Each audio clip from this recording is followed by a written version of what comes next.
ഈശോ മിശിഹായ്ക്ക് സ്തുതിയായിരിക്കട്ടെ. നമ്മൾ ഇന്ന് ലോഗോസ് കിസ് 25 ഒരുക്കമായുള്ള പഠന പരമ്പരയിലേക്ക് പ്രവേശിക്കുകയാണ്. എസ് മീഡിയ പാലായുടെ ആഭിമുഖ്യത്തിൽ നടക്കുന്ന ഈ പഠന ശിബിരത്തിലേക്ക് ഏവരെയും സ്നേഹത്തോടെ സ്വാഗതം ചെയ്യുന്നു. ഉന്നതമായ വിജയം എല്ലാവർക്കും ആശംസിക്കുന്നു. ലോഗോസ് കിസ് 25 നമുക്ക് പഠിക്കുവാനായി ലഭിച്ചിരിക്കുന്ന വചനഭാഗങ്ങൾ ഈ പറഞ്ഞവയൊക്കെയാണ്. ന്യായാധിപന്മാരുടെ പുസ്തകം 11 മുതൽ 21 വരെയുള്ള അധ്യായങ്ങൾ, പ്രഭാഷകൻ്റെ പുസ്തകം 41 മുതൽ 50 വരെയുള്ള അധ്യായങ്ങൾ, ലൂക്ക അറിയിച്ച സുവിശേഷം 17 മുതൽ 24 വരെയുള്ള അധ്യായങ്ങൾ, എഫേസൂസ് 1 മുതൽ 6 വരെയുള്ള അധ്യായങ്ങൾ. ഇത്രയും ഭാഗമാണ് ഈ വർഷം നമുക്ക് വചന പഠനത്തിനായി ലഭിച്ചിരിക്കുന്നത്. പ്രിയമുള്ള ദൈവജനമേ, നമ്മൾ ബൈബിൾ ഉപയോഗിച്ചാണ് ഇത് പഠിക്കുന്നത്. ഈ ക്ലാസ് കേൾക്കുന്നവരെല്ലാം ബൈബിൾ തുറന്നു വെച്ച് അതിലൂടെ യാത്ര ചെയ്ത് വേണം ഈ ക്ലാസ്സിൽ സംബന്ധിക്കുവാൻ. നമ്മൾ ഒരുമിച്ച് ബൈബിൾ വായിച്ച് ക്വസ്റ്റ്യൻ ആൻസറുകൾ ഡിസ്കസ് ചെയ്ത് കടന്നു പോവുകയാണ്. ന്യായാധിപന്മാരുടെ പുസ്തകം 11-ാം അധ്യായമാണ് ഇന്നേ ദിവസം നമ്മൾ പഠിക്കുക. ആ അധ്യായത്തെ സംബന്ധിച്ചിടത്തോളം അതിന് ഒരു ഹെഡിങ് ഇല്ല എന്നുള്ളതാണ്. 10-ാം അധ്യായത്തിൽ ജഫ്ത എന്ന് പറയുന്ന ആ ഹെഡിങ്ങിന് കീഴെയാണ് 11-ാം അധ്യായം മുഴുവനായും വരുന്നത്. ഈ അധ്യായത്തിൽ 40 വാക്യങ്ങളാണ് ഉള്ളത്. ഓർത്തിരിക്കുക, ഈ അധ്യായത്തിൽ 40 വാക്യങ്ങളാണ് ഉള്ളത്. നമുക്ക് 11-ാം അധ്യായം 1-ാം തിരുവചനം വായിക്കാം. ഗിലിയാദുകാരനായ ജഫ്ത ശക്തനായ സേനാനിയായിരുന്നു, പക്ഷേ അവൻ വേശ്യാപുത്രനായിരുന്നു. ഗിലിയാദായിരുന്നു അവൻ്റെ പിതാവ്. അവിടെ 3 കാര്യങ്ങളാണ് പറയുന്നത്. ഗിലിയാദുകാരനായ ജഫ്ത ശക്തനായ സേനാനിയായിരുന്നു, പക്ഷേ അവൻ വേശ്യാപുത്രനായിരുന്നു. ഗിലെയാദായിരുന്നു അവൻ്റെ പിതാവ്. നമുക്കത് ഓർത്തിരിക്കാം. നമുക്കറിയാം, ആദ്യം പറയുന്നത് ജഫ്ത ഏത് നാട്ടുകാരനായിരുന്നു അല്ലെങ്കിൽ എവിടുത്തെ ആളായിരുന്നു എന്ന് പറയുകയാണ്. അത് ഏതാണ്? ഗിലിയാദുകാരനായിരുന്നു ജഫ്ത.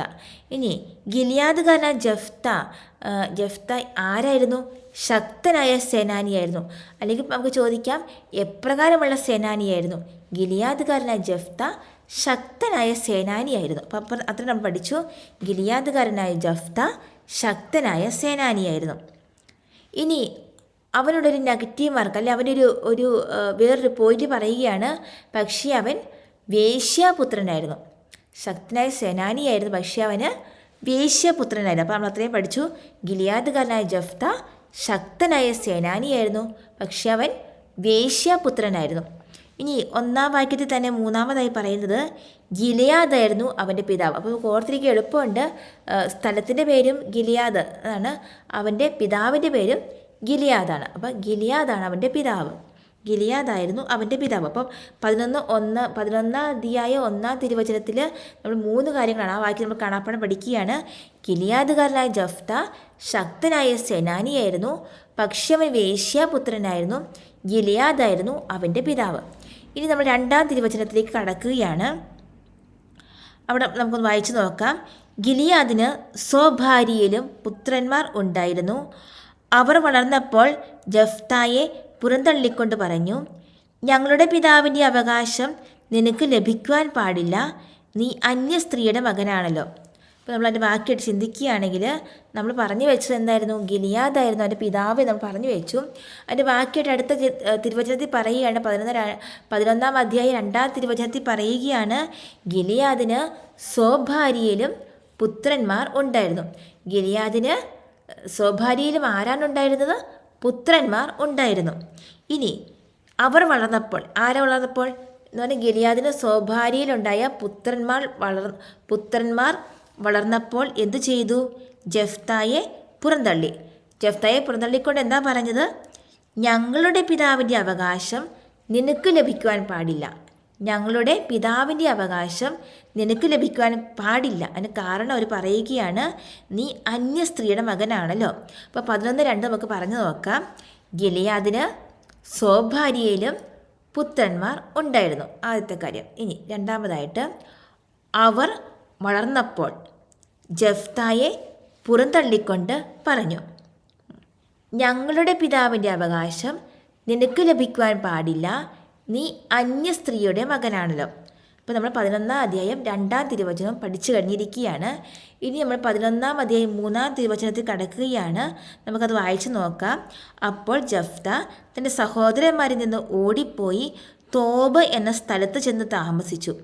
ഒരു നീചസംഘം അവനോട് ചേർന്ന് കൊള്ള ചെയ്ത് നടന്നിരുന്നു. അപ്പം 3-ാം വാക്യത്തിൽ 2 കാര്യങ്ങളാണ് പറയുന്നത്. എന്ത് ചെയ്തു? നമ്മൾ 2-ാം വാക്യത്തിൽ കണ്ടു, ജെഫ്തായെ അവൻ്റെ സഹോദരന്മാർ എന്ന് പറഞ്ഞാൽ സ്വഭാര്യയിലുണ്ടായ പുത്രന്മാർ പുറന്തള്ളി. അപ്പോൾ ജെഫ്ത എന്ത് ചെയ്തു എന്നാണ് ഈ വാക്യത്തിൽ പറയുന്നത്. അപ്പോൾ ജെഫ്ത തൻ്റെ സ്വാഭാവികമായിട്ട് ചെയ്യുന്ന കാര്യം, ജെഫ്ത തൻ്റെ സഹോദരന്മാരിൽ നിന്ന് ഓടിപ്പോയി തോബ് എന്ന സ്ഥലത്ത് ചെന്ന് അത് ഓർത്തിരിക്കുക, തോബ് എന്ന സ്ഥലത്ത് ചെന്ന് താമസിച്ചു. നമുക്ക് ഓർത്ത് ജോബ് എന്ന് ഓർത്ത്, ജോബിനെ തോബാക്കിയാൽ മതി. അപ്പോൾ തോബ് എന്ന സ്ഥലത്ത് ചെന്ന് താമസിച്ചു. ഇനി അവിടെ അവൻ്റെ ജോലി എന്തായിരുന്നു എന്നാണ് പറയുന്നത്. ഒരു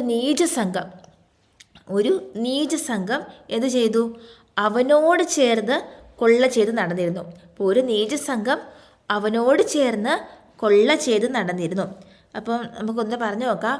അപ്പോൾ ജെഫ്ത തൻ്റെ സഹോദരന്മാരിൽ നിന്ന് ഓടിപ്പോയി എവിടെ ചെന്ന് താമസിച്ചു? തോബ്. നമുക്ക് ജോബ് എന്ന് ഓർത്തിരിക്കാം. തോബ് എന്ന സ്ഥലത്ത് ചെന്ന് താമസിച്ചു.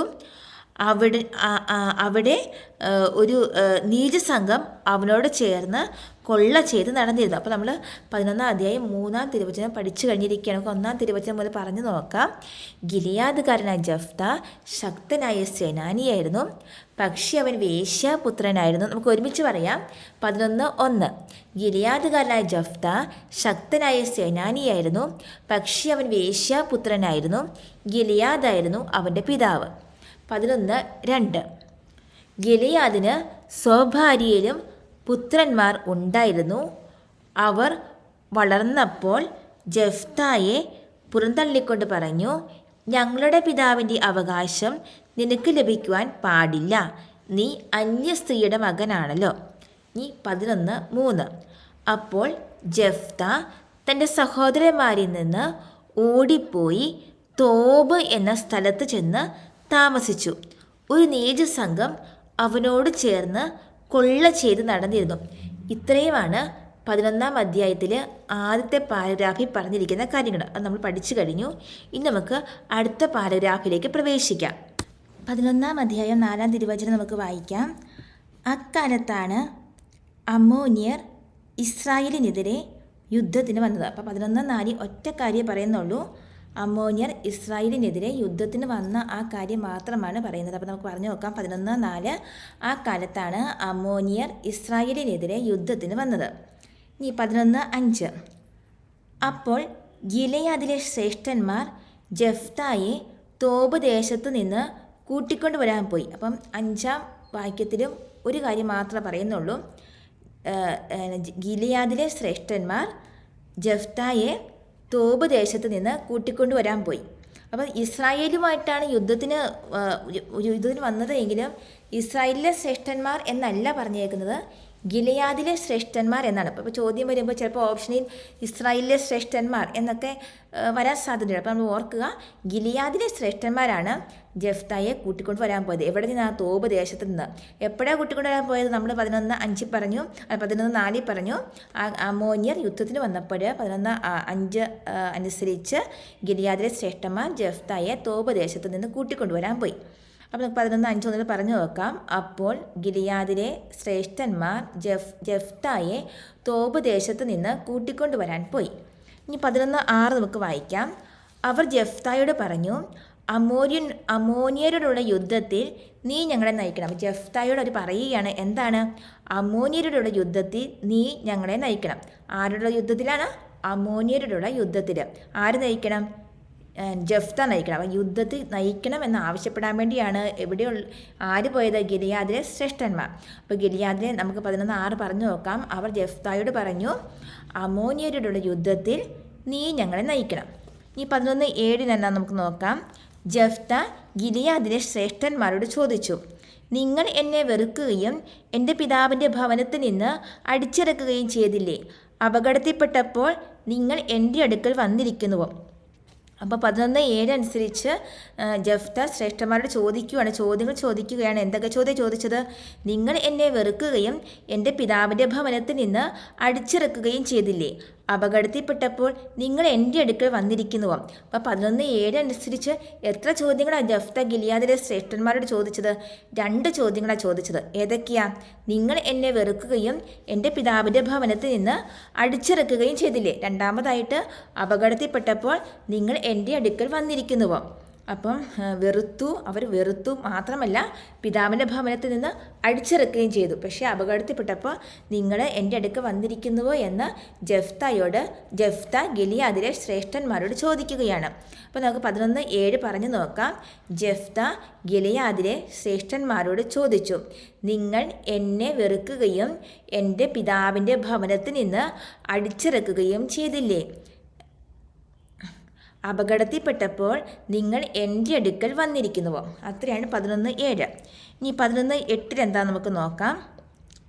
ശ്രേഷ്ഠന്മാർ ജഫ്തായോട് പറഞ്ഞു. അപ്പോൾ അതിൻ്റെ മറുപടിയാണ് അടുത്ത വാക്യം എന്ന് പറഞ്ഞാൽ 11:7 ചോദിച്ച ചോദ്യങ്ങൾക്ക് അവർ മറുപടി പറയുകയാണ്. അല്ലെങ്കിൽ അവർ ജഫ്തായോട് പറയുകയാണ്, നീ ഞങ്ങളോട് കൂടെ വന്ന് അമ്മോനിയരോട് യുദ്ധം ചെയ്യേണ്ടതിനും ഗിലിയാദ് നിവാസികളായ ഞങ്ങളെല്ലാവരുടെയും നേതാവായിരിക്കേണ്ടതിനും തന്നെയാണ് ഞങ്ങൾ നിൻ്റെ അടുത്തേക്ക് വന്നിരിക്കുന്നത്. നമ്മൾ പറഞ്ഞു 11:7 അനുസരിച്ച് ജഫ്ത 2 ചോദ്യങ്ങളാണ് ചോദിച്ചെങ്കിൽ 11:8 അനുസരിച്ച് ഗിലിയാദിലെ ശ്രേഷ്ഠന്മാർ 2 കാര്യങ്ങളാണ് ജഫ്തയോട് പറയുന്നത്, അല്ലെങ്കിൽ ജഫ്തയോട് ആവശ്യപ്പെടുന്നത്. എന്ന് പറഞ്ഞത്, നീ ഞങ്ങളുടെ കൂടെ വന്ന് അമ്മോന്യരോട് യുദ്ധം ചെയ്യേണ്ടതിനും. ഒന്നാമത്തെ കാര്യമാണ് അവരുടെ കൂടെ വന്ന് ജഫ്ത അമ്മോന്യരോട് യുദ്ധം ചെയ്യണം. രണ്ടാമത്തെ കാര്യം എന്താണ്? ഞങ്ങളെല്ലാവരുടെയും നേതാവായിരിക്കണം. അപ്പോൾ 2 കാര്യങ്ങളാണ് അവർ ആവശ്യപ്പെടുന്നത്. നമുക്കൊന്ന് പറഞ്ഞു നോക്കാം.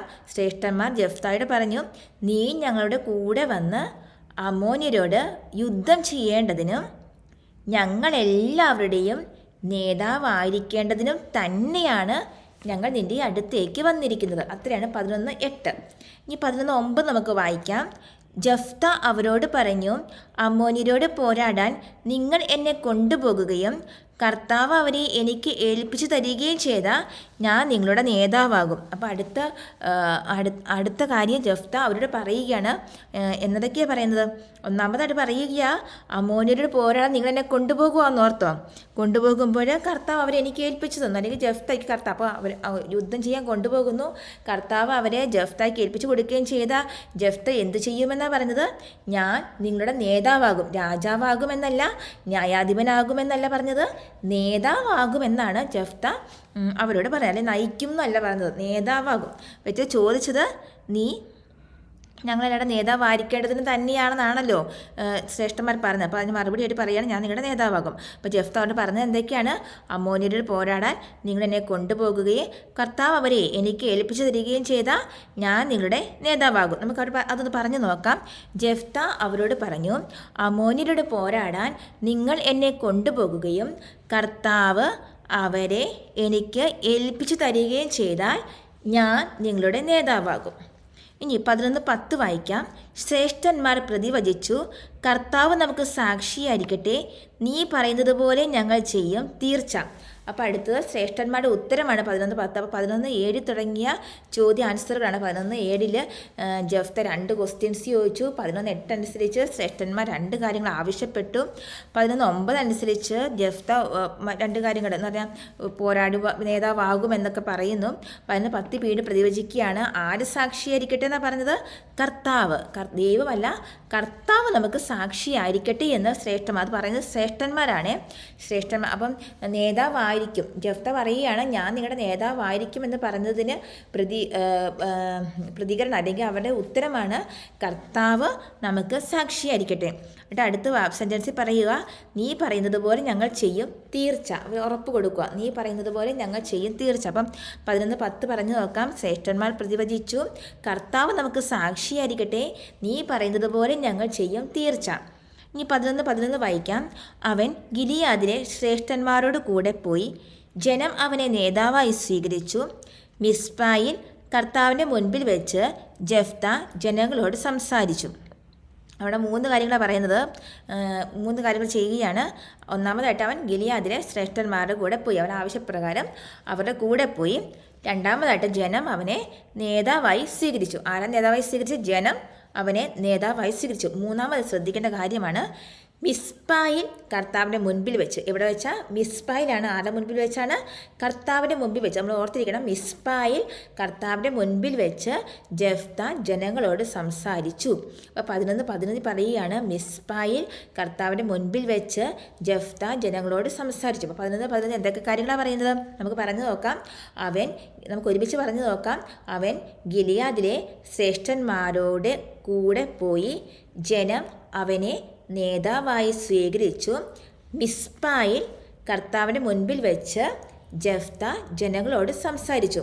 അപ്പോൾ നമ്മൾ 11-ാം അധ്യായത്തിലെ 2-ാമത്തെ പാരഗ്രാഫും പൂർത്തിയാക്കിയിരിക്കുകയാണ്. നമുക്കതൊന്ന് 11:3 വരെ നമ്മൾ ഒന്നാമത്തെ പാരഗ്രാഫായിരുന്നു. 11:4 മുതൽ 10 വരെയാണ് 2-ാമത്തെ പാരഗ്രാഫ്. നമുക്കതൊന്ന് പറഞ്ഞു നോക്കാം. 11:4 മുതൽ പറഞ്ഞു നോക്കാം. പറ്റുന്നവരെ കാണാതെ പറഞ്ഞു നോക്കുക കൂടെ, അല്ലെങ്കിൽ ബൈബിൾ നോക്കി ഒന്നുകൂടെ വായിച്ച് അത് ഒന്ന് ഹൃദിസ്ഥമാക്കുക. ആ കാലത്താണ് അമ്മോന്യർ ഇസ്രായേലിനെതിരെ യുദ്ധത്തിന് വന്നത്. 11:5 അപ്പോൾ ഗിലിയാദിലെ ശ്രേഷ്ഠന്മാർ ജെഫ്തായെ തോബ് ദേശത്ത് നിന്ന് കൂട്ടിക്കൊണ്ടുവരാൻ പോയി. 11:6 അവർ ജെഫ്തായോട് പറഞ്ഞു, അമ്മോന്യരോടുള്ള യുദ്ധത്തിൽ നീ ഞങ്ങളെ നയിക്കണം. 11:7 ജെഫ്ത ഗിലിയാദിലെ ശ്രേഷ്ഠന്മാരോട് ചോദിച്ചു, നിങ്ങൾ എന്നെ വെറുക്കുകയും എൻ്റെ പിതാവിൻ്റെ ഭവനത്തിൽ നിന്ന് അടിച്ചിറക്കുകയും ചെയ്തില്ലേ? അപകടത്തിൽപ്പെട്ടപ്പോൾ നിങ്ങൾ എൻ്റെ അടുക്കൽ വന്നിരിക്കുന്നുവോ? 11:8 ശ്രേഷ്ഠന്മാർ ജെഫ്തായോട് പറഞ്ഞു, നീ ഞങ്ങളുടെ കൂടെ വന്ന് അമ്മോന്യരോട് യുദ്ധം ചെയ്യേണ്ടതിനും ഗിലിയാദ് നിവാസികളായ ഞങ്ങളെല്ലാവരുടെയും നേതാവായിരിക്കേണ്ടതിനും തന്നെയാണ് ഞങ്ങൾ നിൻ്റെ അടുത്തേക്ക് വന്നിരിക്കുന്നത്. 11:9 ജെഫ്ത അവരോട് പറഞ്ഞു, അമ്മോന്യരോട് പോരാടാൻ നിങ്ങൾ എന്നെ കൊണ്ടുപോകുകയും കർത്താവ് അവരെ എനിക്ക് ഏൽപ്പിച്ചു തരികയും ചെയ്താൽ ഞാൻ നിങ്ങളുടെ നേതാവാകും. 11:10 ശ്രേഷ്ഠന്മാർ പ്രതിവചിച്ചു, കർത്താവ് നമുക്ക് സാക്ഷിയായിരിക്കട്ടെ, നീ പറയുന്നത് പോലെ ഞങ്ങൾ ചെയ്യും, തീർച്ച. 11:11 അവൻ ഗിലിയാദിലെ ശ്രേഷ്ഠന്മാരുടെ കൂടെ പോയി, ജനം അവനെ നേതാവായി സ്വീകരിച്ചു. മിസ്പായിൽ കർത്താവിൻ്റെ മുൻപിൽ വെച്ച് ജെഫ്ത ജനങ്ങളോട് സംസാരിച്ചു. അവിടെ 2 പാരഗ്രാഫ് കഴിഞ്ഞിരിക്കുകയാണ്. ഇനി 3-ാമത്തെ പാരഗ്രാഫ് ഇച്ചിരി മുഴുത്ത പാരഗ്രാഫാണ്, ഒരു സംഭവമാണ്. അപ്പോൾ നമുക്ക് അത് വായിച്ച് ഇച്ചിരി ഹൃദിസ്ഥമാക്കി, ഇച്ചിരി കുറച്ച് സ്ഥലങ്ങളുടെയൊക്കെ പേരുകളൊക്കെ വരുന്ന രാജാക്കന്മാരുടെ പേരുകൾ, അതൊക്കെ നമുക്കൊന്ന് വായിച്ചൊന്ന് മനസ്സിലാക്കാം. അപ്പോൾ 11-12 നമുക്ക് വായിക്കാം. ജെഫ്ത ദൂതന്മാരെ അയച്ച് അമ്മോന്യ രാജാവിനോട് ചോദിച്ചു, എൻ്റെ ദേശത്തോട് യുദ്ധം ചെയ്യാൻ നിനക്ക് എന്നോട് എന്താണ് വിരോധം? അപ്പോൾ ജെഫ്ത ദൂതന്മാരെ അയക്കുക, നേരിട്ടല്ല, ദൂതന്മാരെ അയച്ചിട്ട് ആരോടാ ചോദിക്കുന്നത്? അമ്മോന്യരല്ലേ യുദ്ധത്തിന് വന്നത്. അപ്പോൾ അമ്മോന്യ രാജാവിനോട് ചോദിക്കുകയാണ്, എൻ്റെ രാജ്യവുമായി, അങ്ങനെയല്ല പറയുന്നത്, എൻ്റെ ദേശത്തോട് യുദ്ധം ചെയ്യാൻ, എൻ്റെ നിനക്ക് എന്നോട്, അത് സിംഗുലറായിട്ടാണ് ചോദിക്കുന്നത്, നിനക്ക് എന്നോട് എന്താണ് വിരോധം? ജെഫ്ത ദൂതന്മാരെ അയച്ച് ആരോടെ ചോദിച്ചത്? അമ്മോന്യ രാജാവിനോട് ചോദിച്ചു, എൻ്റെ ദേശത്തോട് യുദ്ധം ചെയ്യാൻ നിനക്ക് എന്നോട് എന്താണ് വിരോധം? നമുക്കൊന്നിട്ട് പറഞ്ഞു നോക്കാം. 11-12 ജെഫ്ത ദൂതന്മാരെ അയച്ച് അമ്മോന്യ രാജാവിനോട് ചോദിച്ചു, എൻ്റെ ദേശത്തോട് യുദ്ധം ചെയ്യാൻ നിനക്ക് എന്നോട് എന്താണ് വിരോധം? ഇനി 11-13 പറയുകയാണ്, അമ്മോന്യ രാജാവ് ജെഫ്തായുടെ ദൂതന്മാരോട് പറഞ്ഞു. 11-13 അതിൻ്റെ മറുപടിയാണ്. അമ്മോന്യ രാജാവ് ജെഫ്തായുടെ ദൂതന്മാരോട് പറഞ്ഞത് എന്താണ്?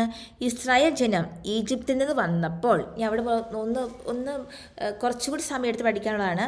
അമ്മോന്യ രാജാവ് ഈജിപ്തിൽ നിന്ന് വന്നപ്പോൾ ആദ്യത്തെ സ്ഥലമാണ് നമ്മളിപ്പം അർണോൺ മുതൽ, അത് ഓർത്തിരിക്കണേ, അർണോൺ മുതൽ ജാബോക്കും ജോർദാനും വരെയുള്ള, അപ്പം മുതൽ എന്നുള്ള ഒരു സ്ഥലം വരുന്നത് 2 സ്ഥലങ്ങൾ തീർക്കുന്നു എന്ന് പറഞ്ഞാൽ അർണോൺ മുതൽ ഓർത്തിരിക്കണേ, അർണോൺ മുതൽ എവിടം വരെയുള്ളതാ? ജാബോക്കും 2 ജായാണ്, ജാബോക്കും ജോർദാനും. യാക്കോബ് ഓർത്തിരിക്കുക, ജാബോക്കും ജോർദാനും വരെയുള്ള എൻ്റെ സ്ഥലം കൈവശപ്പെടുത്തി. അപ്പം പറയുകയാണ് ആര് കൈവശപ്പെടുത്തുന്ന പറഞ്ഞാൽ ഇസ്രായേൽ ജനം എപ്പോഴാണ് ഈജിപ്തിൽ നിന്ന് വന്നപ്പോഴാണേ ഇസ്രായേൽ ജനം ഈജിപ്തിൽ നിന്ന് വന്നപ്പോഴാണ്. അപ്പം അമ്മോനി രാജാവ് ജെഫ്തായുടെ ദൂതന്മാർ എന്താ പറഞ്ഞത്? ഇസ്രായേൽ ജനം ഇപ്പം ഈജിപ്തിൽ നിന്ന് വന്നപ്പോൾ എവിടെ മുതലാ? അർണോൻ മുതൽ എവിടെയൊക്കെ വരിക? ജാബോക്കും ജോർദാനും വരെയുള്ള എൻ്റെ സ്ഥലം കൈവശപ്പെടുത്തി. ആ വാക്യം തീരുന്നില്ല. അതിപ്പോൾ യുദ്ധം കൂടാതെ എനിക്ക് തിരികെ കിട്ടണം. അപ്പം അവൻ്റെ ആവശ്യം, എന്നാൽ അമ്മോനിയ രാജാവിൻ്റെ ആവശ്യമാണ് ഈ അർണോൻ മുതൽ ജാബോക്കും ജോർദാനും വരെയുള്ള സ്ഥലം എങ്ങനെ തിരിച്ചു കിട്ടണം? യുദ്ധം കൂടാതെ തിരിച്ചു കിട്ടണം എന്ന് പറയുക. അപ്പോൾ 11:12 ജെഫ്ത ദൂതന്മാരെ അയച്ച് ചോദിച്ച ചോദ്യത്തിന് ഉത്തരമായിട്ടാണ് 11:13 അമ്മോനി രാജാവ് പറയുന്നത്. അത് ആരോടാണ് പറയുന്നത്? ജെഫ്തായോടെ അല്ല പറയുന്നത്, ജെഫ്തയുടെ ദൂതന്മാരോടാണ് പറയുന്നത്. എന്താണ് പറയുന്നത്? നമുക്ക് ആ വാക്യം പറഞ്ഞു നോക്കാം. 11:13 അമ്മോനിയ രാജാവ് ജെഫ്തായുടെ ദൂതന്മാരോട് പറഞ്ഞു, ഇസ്രായേൽ ജനം ഈജിപ്തിൽ നിന്ന് വന്നപ്പോൾ അർണോൻ മുതൽ ജാബോക്കും ജോർദാനും വരെയുള്ള എൻ്റെ സ്ഥലം കൈവശപ്പെടുത്തി. അതിപ്പോൾ യുദ്ധം കൂടാതെ എനിക്ക് തിരികെ കിട്ടണം. അപ്പോൾ അത് നേരത്തെ അർണോൻ മുതൽ ജാബോക്കും ജോർദാനും വരെയുള്ള സ്ഥലം ആരുടെയായിരുന്നു? അമ്മോനി രാജാവിൻ്റേതായിരുന്നു. അവർ ഇസ്രായേൽ ജനം ഈജിപ്തിൽ നിന്ന് വന്ന സമയത്ത് പിടിച്ചെടുത്തു എന്നാണ് ഈ അമ്മോനിയ രാജാവ് ജെഫ്തായുടെ ദൂതന്മാരോട് പറയുന്നത്. അത് നിങ്ങൾക്ക് കിട്ടിയെന്ന് ഞാൻ വിചാരിക്കുകയാണ്. അല്ലെങ്കിൽ ആവർത്തിച്ച് വായിക്കുമ്പോൾ നിങ്ങൾക്കത് കിട്ടിക്കൊള്ളൂ. ഈ ക്ലാസ് കഴിയുമ്പോൾ നിങ്ങൾ ഒന്നുകൂടെ ഒരു 2 പ്രാവശ്യം അധ്യായം വായിക്കുമ്പോൾ നിങ്ങൾക്ക് ആ അധ്യായത്തെക്കുറിച്ചുള്ള ഒരു നല്ലൊരു അറിവ് കിട്ടിക്കോളും. ഇനി 11:14 നമ്മൾ വായിക്കാം. ജെഫ്ത വീണ്ടും ദൂതന്മാരെ അയച്ച്, അത്രയേ ഉള്ളൂ 11:14. എന്താ? ജെഫ്ത വീണ്ടും ദൂതന്മാരെ അയച്ച്. അവിടെ കൊണ്ട് 11:14 ആ സെൻറ്റൻസ് കംപ്ലീറ്റ് ആകാതെ തന്നെ 11:14 തീരുകയാണ്. അതിൻ്റെ ബാക്കി വരുന്നത് 11:15 അമ്മോനി രാജാവിനോട് പറഞ്ഞു. അപ്പം ജെഫ്ത തൻ്റെ വീണ്ടും ജെഫ്ത ദൂതന്മാരെ അയക്കുന്നു. ജെഫ്ത നേരിട്ട് ചെല്ലുന്നില്ല. ജെഫ്ത വീണ്ടും ദൂതന്മാരെ അയച്ച് അമ്മോനി രാജാവിനോട് പറഞ്ഞു. എന്താണ് പറഞ്ഞത്? ജെഫ്ത ഇങ്ങനെ അറിയിക്കുന്നു. അവൻ്റെ പേര് പറയുകയാണ്. ജെഫ്ത ഇങ്ങനെ അറിയിക്കുന്നു എന്നാണ്. മൊവാബ്യരുടെയോ അമ്മോന്യരുടെയോ ദേശം ഇസ്രായേൽ കൈയടക്കിയില്ല. അപ്പോൾ 11:15 അനുസരിച്ച് 2 രാജ്യങ്ങളുടെ പേര് പറയുകയാണ്, മൊവാബ്യരും അമ്മോന്യരും. അപ്പം മൊവാബ്യരുടെയോ അമ്മോന്യരുടെയോ ദേശം ഇസ്രായേൽ കൈയടക്കിയില്ല എന്ന് ജെഫ്ത ദൂതന്മാർ വഴി അമ്മോനിയ രാജാവിനോട് പറയുകയാണ്. അപ്പോൾ 11:15 അമ്മോനി രാജാവുണ്ട്. അപ്പം 11:14 15 കൂടെ നമുക്ക് ഒരുമിച്ച് പറയാം. 11:14 15 ജെഫ്ത വീണ്ടും ദൂതന്മാരെ അയച്ച് അമ്മോനിയ രാജാവിനോട് പറഞ്ഞു, ജെഫ്ത ഇങ്ങനെ അറിയിക്കുന്നു, മൊവാബ്യരുടെയോ അമ്മോനിയരുടെയോ ദേശം ഇസ്രായേൽ കൈയടക്കിയില്ല. ഇനി 11:16 അവർ ഈജിപ്തിൽ നിന്ന് വരും വഴി മരുഭൂമിയിൽ കൂടി. അവിടെ ഇച്ചിരി പഠിക്കാനുണ്ട്. അപ്പോൾ നമ്മൾ പറയുകയാണ് ഈജിപ്തിൽ നിന്ന് വന്ന വഴിക്കാണ് ഇത് കൈയടക്കിയെന്നാണല്ലോ അമ്മോനി രാജാവ് പറയുന്നത്. അപ്പോൾ ജെഫ്ത അതിന് മറുപടിയായിട്ട് പറയുകയാണ്, അവർ ഈജിപ്തിലേക്ക് വരും വഴി. അവർ അതിന് ക്ലാരിറ്റി കൊടുക്കുക. അപ്പം നമുക്ക് ഭാവനയെ കാണാം. ഇസ്രായേൽ ജനം ഈജിപ്തിലേക്ക് വരും വഴിയാണ്. അപ്പോൾ നമുക്കെല്ലാം അറിയാം, മരുഭൂമി കൂടിയാണ് അവർ വന്ന് നമുക്ക് അറിയാവുന്ന കാര്യം. അപ്പം അവർ വന്ന വഴി എവിടെയാണ്? മരുഭൂമി കൂടി ചെങ്കടൽ വരെ. അപ്പം അവർ ഈജിപ്തിലേക്ക് വരും വഴി എങ്ങനെയാണ്? മരുഭൂമി കൂടി ചെങ്കടൽ വരെയും അവിടെ നിന്ന് കാദേശ് വരെയും എത്തി. അപ്പോൾ എവിടെയൊക്കെയാണ്? മരുഭൂമി, ചെങ്കടൽ, കാദേശ്. അപ്പം ഈജിപ്തിൽ നിന്ന് വന്ന ഇസ്രായേൽ ജനം മരുഭൂമി, ചെങ്കടൽ, കാദേശ് എന്ന് അവിടെ ഓർത്തിരിക്കുക. 11:16 മരുഭൂമി, ചെങ്കടൽ, കാദേശ്. 11:16 ഒന്നുകൂടെ നമുക്ക് പറഞ്ഞു നോക്കാം. അവർ ഈജിപ്തിൽ നിന്ന് വരും വഴി മരുഭൂമിയിൽ കൂടി ചെങ്കടൽ വരെയും അവിടെ നിന്ന് കാദേശ് വരെയും എത്തി. അവർ ഈജിപ്തിൽ നിന്ന് വരും വഴി മരുഭൂമി കൂടി ചെങ്കടൽ വരെയും അവിടെ നിന്ന് കാദേശ് വരെയും എത്തി. അത്രയാണ് 11:16. അപ്പോൾ അത് വായിച്ചപ്പോൾ എളുപ്പമല്ലേ? അപ്പോൾ നമ്മൾ ആദ്യം പറഞ്ഞ ഏതൊക്കെ സ്ഥലമായിരുന്നു? അർണോൻ മുതൽ ജാബോക്കും ജോർദാനും വരെയുള്ള സ്ഥലം കൈയടക്കിയില്ലേ എന്ന് അമ്മോനി രാജാവ്. അത് യുദ്ധം കൂടാതെ തിരിച്ചു കിട്ടണം എന്ന് പറഞ്ഞത് ജെഫ്ത ദൂതന്മാരെ അയച്ച് പറയുകയാണ് എന്നതാണ്. മൊവാബ്യരുടെയോ അമ്മോന്യരുടെയോ ദേശം ഞങ്ങൾ കൈയടക്കിയിട്ടില്ല, ഇസ്രായേൽ കൈയടക്കിയില്ല. പിന്നെ എന്നതാണ്? അവന് ക്ലാരിറ്റി കൊടുക്കുക എങ്ങനെയാണ് വന്നതെന്ന്. അവർ ഈജിപ്തിൽ നിന്ന് വരും വഴി മരുഭൂമി കൂടി ചെങ്കടൽ വരെയും അവിടെ നിന്ന് കാദേശ് മരുഭൂമി വരെയും അവിടെ നിന്ന് കാദേശ് വരെയും എത്തി. ഇനി 11:17 നമുക്ക് വായിക്കാം. ഇസ്രായേൽ അന്ന് ഏദോം രാജാവിനോട് ദൂതന്മാർ വഴി നിന്റെ ദേശത്തിലൂടെ കടന്നു പോകാൻ തങ്ങളെ അനുവദിക്കണമെന്ന് അപേക്ഷിച്ചു. പക്ഷേ അവൻ അത് സമ്മതിച്ചില്ല. മൊവാബ് രാജാവിനോടും അവർ ആളയച്ച് പറഞ്ഞു, അവന് സമ്മതിച്ചില്ല. അതിനാൽ ഇസ്രായേൽ കാദേശിൽ തന്നെ താമസിച്ചു. അപ്പോൾ 11-17 രണ്ടുപേരോട് ചോദിച്ചെന്ന് പറഞ്ഞു. ഏതൊക്കെ രാജാക്കന്മാരോടാ? ഏദോം രാജാവിനോടും ചോദിച്ചു, മൊവാബ് രാജാവിനോട് ചോദിച്ചു. അപ്പോൾ ഇസ്രായേൽ ഇങ്ങനെ ഈജിപ്തിലേക്ക് വരികയാണ്. അപ്പോൾ നമ്മൾ ആദ്യം എത്തി ഏദോമിലായിരിക്കും. അപ്പം ഏദോം രാജാവിനോട് ദൂതന്മാർ വഴി ചോദിച്ചു. എന്ത് ചോദിച്ചു? നിൻ്റെ ദേശത്തിലൂടെ, ഏദോം ദേശത്തിലൂടെ അല്ലെ നിൻ്റെ ദേശത്തിലൂടെ കടന്നു പോകാനായിട്ട് ഞങ്ങളെ അനുവദിക്കണമെന്ന് അപേക്ഷിച്ചു. പക്ഷെ അവൻ സമ്മതിച്ചോ? ഇല്ല. ഇതേപടി മൊവാബ് രാജാവിനോട് ചോദിച്ചു, അവന് സമ്മതിച്ചില്ല. അതുകൊണ്ടാണ് ഇസ്രായേൽ കാദേശിൽ തന്നെ താമസിച്ചത്. അപ്പോൾ നമ്മൾ മുമ്പ് പറഞ്ഞല്ലോ, ഇസ്രായേൽ ഈജിപ്തിൽ നിന്ന് വരും വഴി മരുഭൂമി കൂടി ചെങ്കടൽ വരെയും അവിടെ നിന്ന് കാദേശ് വരെ എത്തി എന്ന് പറഞ്ഞല്ലോ. അതിൻ്റെ ഒരു എങ്ങനെയാണ് കാദേശ് വരെ എത്താൻ കാരണം എന്നാണ് പറയുന്നത്. അപ്പോൾ എന്താണ് കാരണം? എന്നതാ, അന്നിങ്ങനെ വരുന്ന വഴിയിട്ട് ഇസ്രായേൽ എന്ന് ഏതോ രാജാവിനോട് ചോദിച്ചു, നിൻ്റെ ദേശത്തോട്ട് കടന്നു പൊക്കോട്ടെ, ഞങ്ങളെ പോകാൻ അനുവദിക്കണമെന്ന് അപേക്ഷിക്കുന്നു. അവർ സമ്മതിച്ചോ? ഇല്ല. പക്ഷെ അവൻ സമ്മതിച്ചില്ല. പിന്നെ രണ്ടാമത് ആരോടെ ചോദിച്ചത്? മൊവാബ്. അപ്പോൾ ആദ്യം ഏതോ രാജാവിനോട് ചോദിച്ചു, രണ്ടാമത് മൊവാബ് രാജാവിനോട് ചോദിച്ചു. അത് ആളയച്ച് ചോദിച്ചു. രണ്ടാമത്തെ ആദ്യം ചോദിച്ച് ദൂതന്മാർ വഴി ചോദിച്ചു, രണ്ടാമത്തെ രാജാവിനോട് ആളയച്ച് പറഞ്ഞു. അവന് സമ്മതിച്ചില്ല. അതിനാൽ ഇസ്രായേൽ കാദേശിൽ തന്നെ താമസിച്ചു. അപ്പോൾ 11-17 പറഞ്ഞു നോക്കാം. ഇസ്രായേൽ അന്ന് ഏദോം രാജാവിനോട് ദൂതന്മാർ വഴി നിന്റെ ദേശത്തിലൂടെ കടന്നു പോകാൻ തങ്ങളെ അനുവദിക്കണമെന്ന് അപേക്ഷിച്ചു. പക്ഷേ അവൻ സമ്മതിച്ചില്ല. മൊവാബ് രാജാവിനോടും അവർ ആളയച്ച് പറഞ്ഞു, അവനും സമ്മതിച്ചില്ല. അതിനാൽ ഇസ്രായേൽ കാദേശിൽ തന്നെ താമസിച്ചു. ഇനി നമ്മൾ അടുത്ത 11-17. അപ്പോൾ നമ്മൾ ആദ്യം പറഞ്ഞ എന്തായിരുന്നു? അമ്മോനി രാജാവ് പറഞ്ഞു അല്ലേ, നമുക്ക് സ്ഥലവും ഓർത്തെടുക്കാം. അർണോൻ മുതൽ ജാബോക്ക് വരെയും ജോർദാൻ വരെയുമുള്ള സ്ഥലങ്ങൾ ഇസ്രായേൽ കൈയടക്കി അത് യുദ്ധം കൂടെ തിരിച്ചു കിട്ടണമെന്ന് അമ്മോനി രാജാവ് പറഞ്ഞു. അപ്പം ജെഫ്ത ദൂതന്മാർ വഴി പറയുകയാണ്, മൊവാബിയരുടെയോ അമ്മോനിയരുടെയോ ദേശം ഞങ്ങൾ കൈയടക്കിയില്ല. പിന്നെ എന്ത് ചെയ്തു? അവർ ഈജിപ്തിൽ നിന്ന് വരും വഴി മരുഭൂമിയിൽ കൂടി ചെങ്കടൽ വരെയും അവിടെ നിന്ന് കാദേശ് വരെയും എത്തിയെന്ന് പറഞ്ഞു. അതിന് കാരണമാണ് ഇസ്രായേൽ അന്ന് ഏദോം രാജാവിനോട് ആര് വഴി? ദൂതന്മാർ വഴി നിന്റെ ദേശത്തിലൂടെ കടന്നു പോകാൻ തങ്ങളെ അനുവദിക്കണമെന്ന് അപേക്ഷിച്ചത് ആരോടാ? മറ്റോട് പറയുക, ഇവിടെ അപേക്ഷിക്കുക ചെയ്ത്. അപ്പോൾ പക്ഷെ അവൻ സമ്മതിച്ചില്ല. ഇപ്പോൾ മൊവാബ് രാജാവിനോടും ആളയച്ച് പറഞ്ഞു, അവന് സമ്മതിച്ചില്ല. അതിനാലാണ് ഇസ്രായേൽ ജനം ഇവിടെ താമസിച്ചത്, കാദേശിൽ തന്നെ താമസിച്ചത്. ഇനി 11-18 വായിക്കാം. അവർ മരുഭൂമിയിലൂടെ യാത്ര ചെയ്തു. ഏദോമും മൊവാബും ചുറ്റി മൊവാബിന് കിഴക്കെത്തി അർണോൻ്റെ മറുകരെ താവളമടിച്ചു. മൊവാബിൽ അവർ പ്രവേശിച്ചതേയില്ല. മൊവാബിൻ്റെ അതിർത്തി അർണോൺ ആണല്ലോ. അപ്പം മൊവാബിൻ്റെ അതിർത്തി ഏതാ? അർണോൺ. നമ്മൾ പറഞ്ഞല്ലോ അർണോൺ മുതൽ എന്ന് പറഞ്ഞല്ലോ. അപ്പോൾ അവർ ഇവിടെ ഏദോം രാജാവും മൊവാബ് രാജാവും സമ്മതിക്കാത്തതുകൊണ്ട് അവരെന്ത് ചെയ്തു? മരുഭൂമിയിലൂടെ യാത്ര ചെയ്തു അല്ലേ. അവർ സമ്മതിക്കും. പിന്നെ കുറേ കറങ്ങി തിരിയേണ്ടേക്ക് വന്ന് കാണും, ഇരട്ടി സമയം എടുത്ത് കാണും. അപ്പം മരുഭൂമിയിലൂടെ യാത്ര ചെയ്തു. അപ്പം അവരത് ഏദോമിലും മൊവാബിലും പ്രവേശിക്കാതെ ചുറ്റി മരുഭൂമിയുടെ യാത്ര ചെയ്തു. പിന്നെ ഏദോമും മൊവാബും. അപ്പോൾ ഏതൊക്കെ രാജാക്കന്മാരാണ് ചോദിച്ചത്? ഏദോം രാജാവിനോട് മൊവാബ് രാജാവിനോടും ആണല്ലോ ചോദിച്ചത്. അപ്പം ഏദോമും മൊവാബും ചുറ്റി എവിടെ എത്തി? മൊവാബിന് കിഴക്കെത്തി. ഓർക്കണേ, ഏദോമും മൊവാബും ചുറ്റി മൊവാബിന് കിഴക്കെത്തി. അത് ഓർത്തിരിക്കണം. പിന്നെ താവളം അടിച്ചത് എവിടെയാണ്? കിഴക്ക് മൊവാബിന് കിഴക്കെത്തി. പക്ഷെ താവളം അടിച്ചത് അർണോൻ്റെ മറുകരയാണ് താവളം അടിച്ചത്. അർണോൻ്റെ മറുകര, മൊവാബിന് കിഴക്കെത്തി അർണോൻ്റെ മറുകര താവളം അടിച്ചു. മൊവാബിൽ അവർ പ്രവേശിച്ചില്ല. അത് പറയാം, മൊവാബിൽ അവർ പ്രവേശിച്ചില്ല. മൊവാബിൻ്റെ അതിർത്തി ഏതാണ്? അർണോൺ. അപ്പം മൊവാബിൽ അവർ പ്രവേശിച്ചില്ല.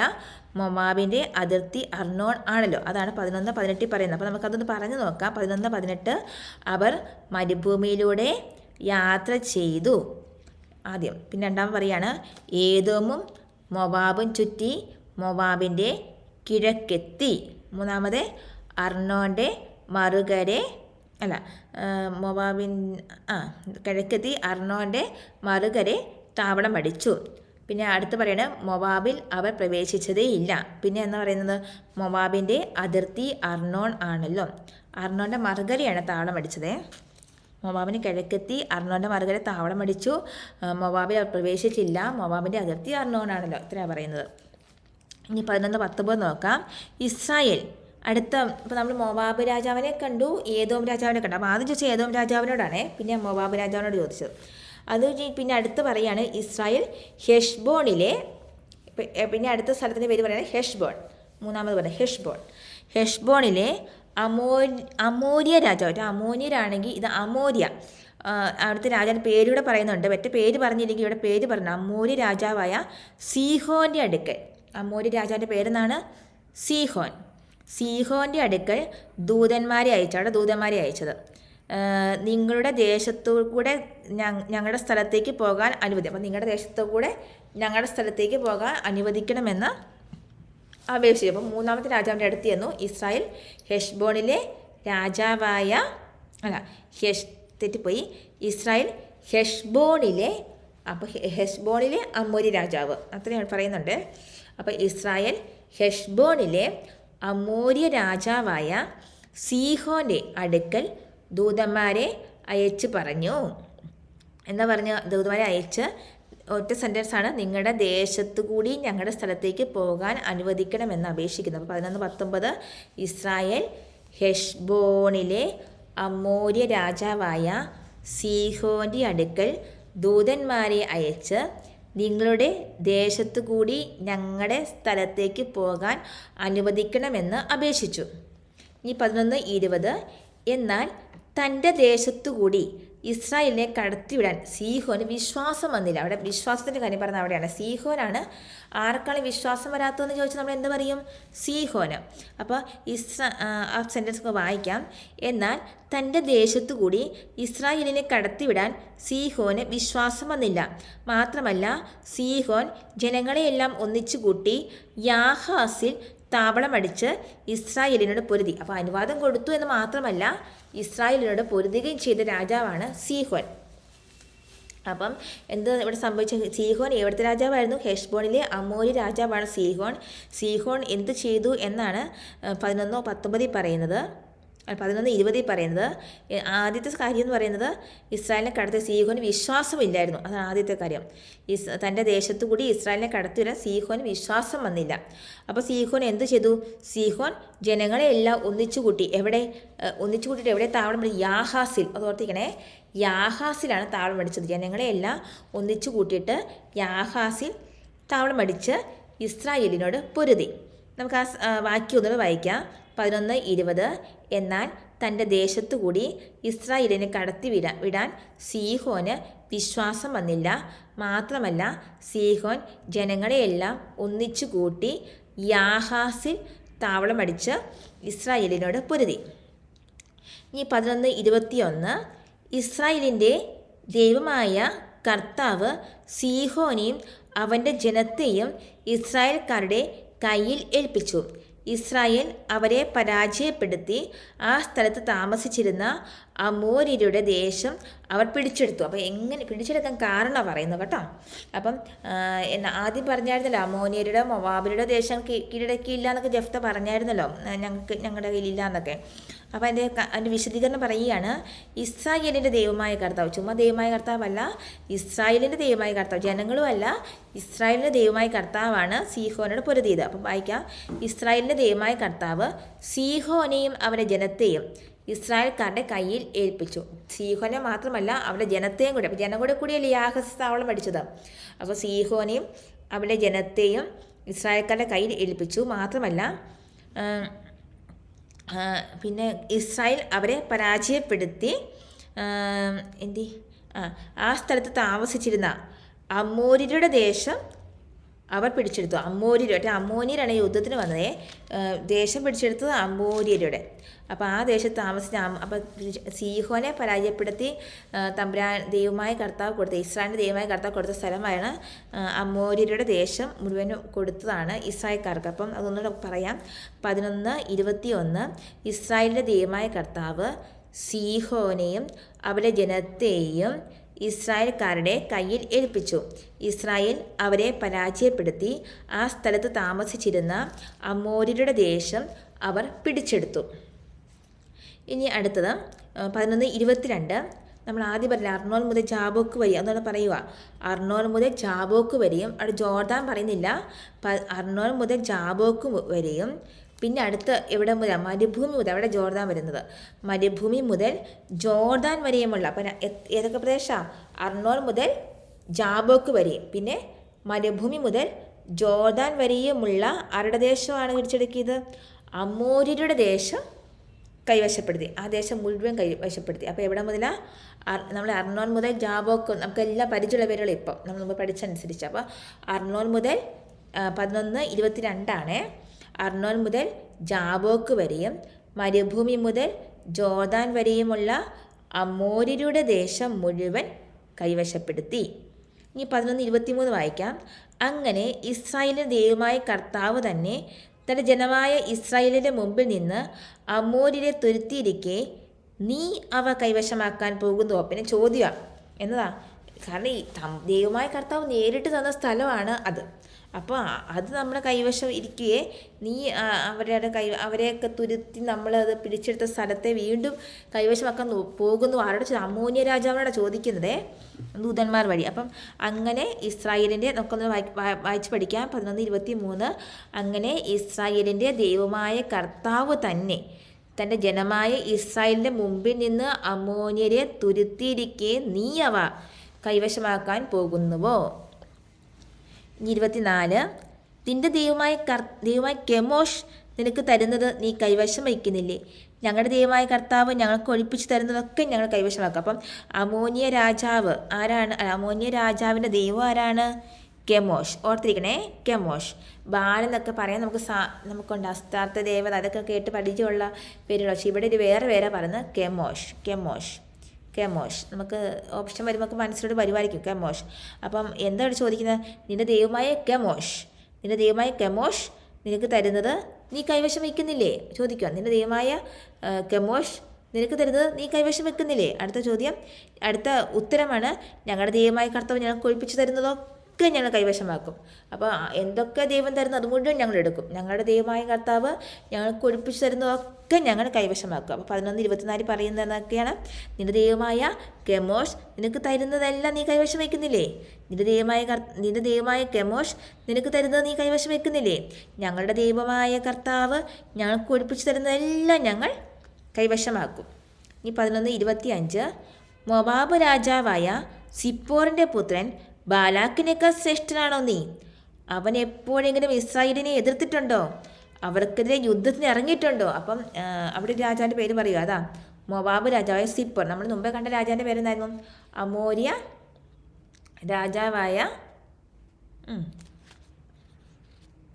ഓർക്കുന്നുണ്ടോ? ഹെഷ്ബോണിലെ അമോര്യ രാജാവായ സീഹോൻ. ഇവിടെ പറയുന്നത് മോവാബ് രാജാവായ സിപ്പോറിൻ്റെ പുത്രൻ ബാലാക്ക്. അപ്പോൾ അവൻ എന്തോ വലിയ ആളല്ല ആ രാജാവേ.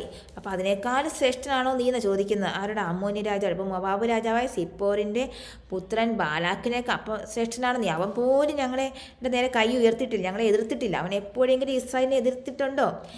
അവർക്കെതിരെ യുദ്ധത്തിന് ഇറങ്ങിയിട്ടുണ്ടോ? ചോദിക്കുക. എപ്പോഴെങ്കിലും ഇസ്രായേലിനെ എതിർത്തിട്ടുണ്ടോ? അവനെതിരെ യുദ്ധത്തിന് ഇറങ്ങിയിട്ടുണ്ടോ? ഇപ്പം 11:25 മോവാബ് രാജാവായ സിപ്പോറിൻ്റെ പുത്രൻ ബാലാക്കിനേക്കാൾ ശ്രേഷ്ഠനാണോ നീ? അവൻ എപ്പോഴെങ്കിലും ഇസ്രായേലിനെ എതിർത്തിട്ടുണ്ടോ? അവർക്കെതിരെ യുദ്ധത്തിന് ഇറങ്ങിയിട്ടുണ്ടോ? ഇനി 11:26 ഇസ്രായേൽ ഹെഷ്ബോണിലും അതിൻ്റെ ഗ്രാമങ്ങളിലും അരോവറിലും അതിൻ്റെ ഗ്രാമങ്ങളിലും അർണോൻ തീരത്തുള്ള എല്ലാ പട്ടണങ്ങളിലും 300 വർഷം താമസിച്ച കാലത്ത് നീ എന്തുകൊണ്ടവ വീണ്ടെടുത്തില്ല? അപ്പം എവിടെയൊക്കെ ഇസ്രായേൽ താമസിച്ചു അതാണ്. അപ്പം ഒരു 3 സ്ഥലങ്ങളുടെ പേരാണ് പറയുന്നത്. 2 സ്ഥലങ്ങളും അത് ഗ്രാമങ്ങളോട് അനുബന്ധിച്ചാണ്, ഒരു സ്ഥലം പട്ടണത്തോടനുബന്ധിച്ചാണ്. അപ്പോൾ ആദ്യത്തെ സ്ഥലം ഏതാണ്? ഹെഷ്ബോൺ. നമ്മൾ ഹെഷ്ബോൺ രാജാവായ ഹെഷ്ബോണിലെ അമോരി രാജാ സീഹോൻ പറഞ്ഞായിരുന്നു. അപ്പോൾ ഹെഷ്ബോൺ നമുക്ക് കേട്ട് പരിചയമുള്ള പേരാണ്. അപ്പോൾ ഹെഷ്ബോണിലും അതിൻ്റെ ഗ്രാമങ്ങളിലും, അപ്പോൾ ഹെഷ്ബോൺ മാത്രമല്ല അതിന് ഗ്രാമങ്ങളുണ്ട്. ഹെഷ്ബോണിലും അതിൻ്റെ ഗ്രാമങ്ങളിലും അരോവറിലും, നമ്മൾ അർണോണാണ് പറഞ്ഞത്, ഇപ്പോൾ അരോവറായി, ആരോമൽ എന്നൊക്കെ ഓർത്തിരിക്കാം, അരോവർ. അപ്പോൾ അരോവറിലും അതിൻ്റെ ഗ്രാമങ്ങളിലും, അപ്പം അതും ഹെഷ്ബോണിലും അതിൻ്റെ ഗ്രാമങ്ങളിലും അരോവറിലും അതിൻ്റെ ഗ്രാമങ്ങളിലും. പിന്നെ അർണോൺ നമ്മൾ പറഞ്ഞാൽ അർണോൺ 2 ആയാണ്. അർണോൻ തീരത്തുള്ള എല്ലാ പട്ടണങ്ങളിലും, ഗ്രാമമല്ല പട്ടണമാണ്. അർണോൻ തീരത്തുള്ള എല്ലാ പട്ടണങ്ങളിലും എത്ര വർഷം താമസിച്ചു? 300 വർഷം. അത് ഓർത്തിരിക്കുക. അപ്പോൾ ഈ 3 സ്ഥലത്തായിട്ട് 300, ഒരു ദിവസം 100 വർഷം കൊടുക്കാം. അപ്പോൾ ഈ 3 സ്ഥലത്തും കൂടി ആയിട്ട് 300 വർഷം താമസിച്ച കാലത്ത് എന്തുകൊണ്ട് അവ വീണ്ടെടുത്തില്ല? അപ്പം എന്നിട്ട് നമുക്ക് നോക്കാം. 11:26 ഇസ്രായേൽ അപ്പോൾ നമുക്ക് ഒരുമിച്ച് പറഞ്ഞു നോക്കാം. 11:26 ഇസ്രായേൽ ഹെഷ്ബോണിലും അതിൻ്റെ ഗ്രാമങ്ങളിലും അരോവറിലും അതിൻ്റെ ഗ്രാമങ്ങളിലും അർണോൺ തീരത്തുള്ള എല്ലാ പട്ടണങ്ങളിലും 300 വർഷം താമസിച്ച കാലത്ത് നീ എന്തുകൊണ്ട് അവ വീണ്ടെടുത്തില്ല? അർണോൻ്റെ കാര്യം വരുമ്പോഴുണ്ടല്ലോ, അർണോൻ തീരത്തുള്ള എന്നാണേ. അർണോൻ ചുമ്മാ അർണോൻ പറയുമല്ല, അർണോൻ തീരത്തുള്ള എന്നും കൂടി കൂട്ടിച്ചേർക്കുന്നുണ്ട്. അപ്പോൾ അതൊന്നുകൂടെ പറയാം. 11:26 ഇസ്രായേൽ ഹെഷ്ബോണിലും അതിൻ്റെ ഗ്രാമങ്ങളിലും അരോവറിലും അതിൻ്റെ ഗ്രാമങ്ങളിലും അർണോൻ തീരത്തുള്ള എല്ലാ പട്ടണങ്ങളിലും 300 വർഷം താമസിച്ച കാലത്ത് നീ എന്തുകൊണ്ട് അവ വീണ്ടെടുത്തില്ല? ഇനി 11:27 വായിക്കാം. ആകയാൽ ഞാൻ നിന്നോട് ഒരു അപരാധവും ചെയ്തിട്ടില്ല. ആ നിലയ്ക്ക് എന്നോട് യുദ്ധം ചെയ്യുന്നത് തെറ്റാണ്. ന്യായാധിപനായ കർത്താവ് ഇസ്രായേലിയർക്കും അമ്മോന്യർക്കും ഇടയ്ക്ക് ഇന്ന് ന്യായവിധി നടത്തട്ടെ. അപ്പോൾ വീണ്ടും പറയാണ്, ആകയാൽ ഇത്രയും ക്ലാരിഫിക്കേഷൻ കൊടുത്തു. അപ്പം ഈ ക്ലാരിഫിക്കേഷൻ അനുസരിച്ച് എന്തെങ്കിലും അപരാധം ഇസ്രായേൽ ചെയ്തിട്ടുണ്ടോ? ഇല്ല. അപ്പം അത് പറയുകയാണ്, ആകയാൽ ഞാൻ നിന്നോടൊരു അപരാധവും ചെയ്തിട്ടില്ല. അത് ജെഫ്തായ്ക്ക് ഉറപ്പാണ്. അപ്പോൾ ഞാൻ നിന്നോട് ഒരു അപരാധവും ചെയ്തിട്ടില്ല. പിന്നെ ജെഫ്തായ്ക്ക് സംശയം, ആ നിലയ്ക്ക് എന്നോട് യുദ്ധം ചെയ്യുന്നത് തെറ്റാണ്.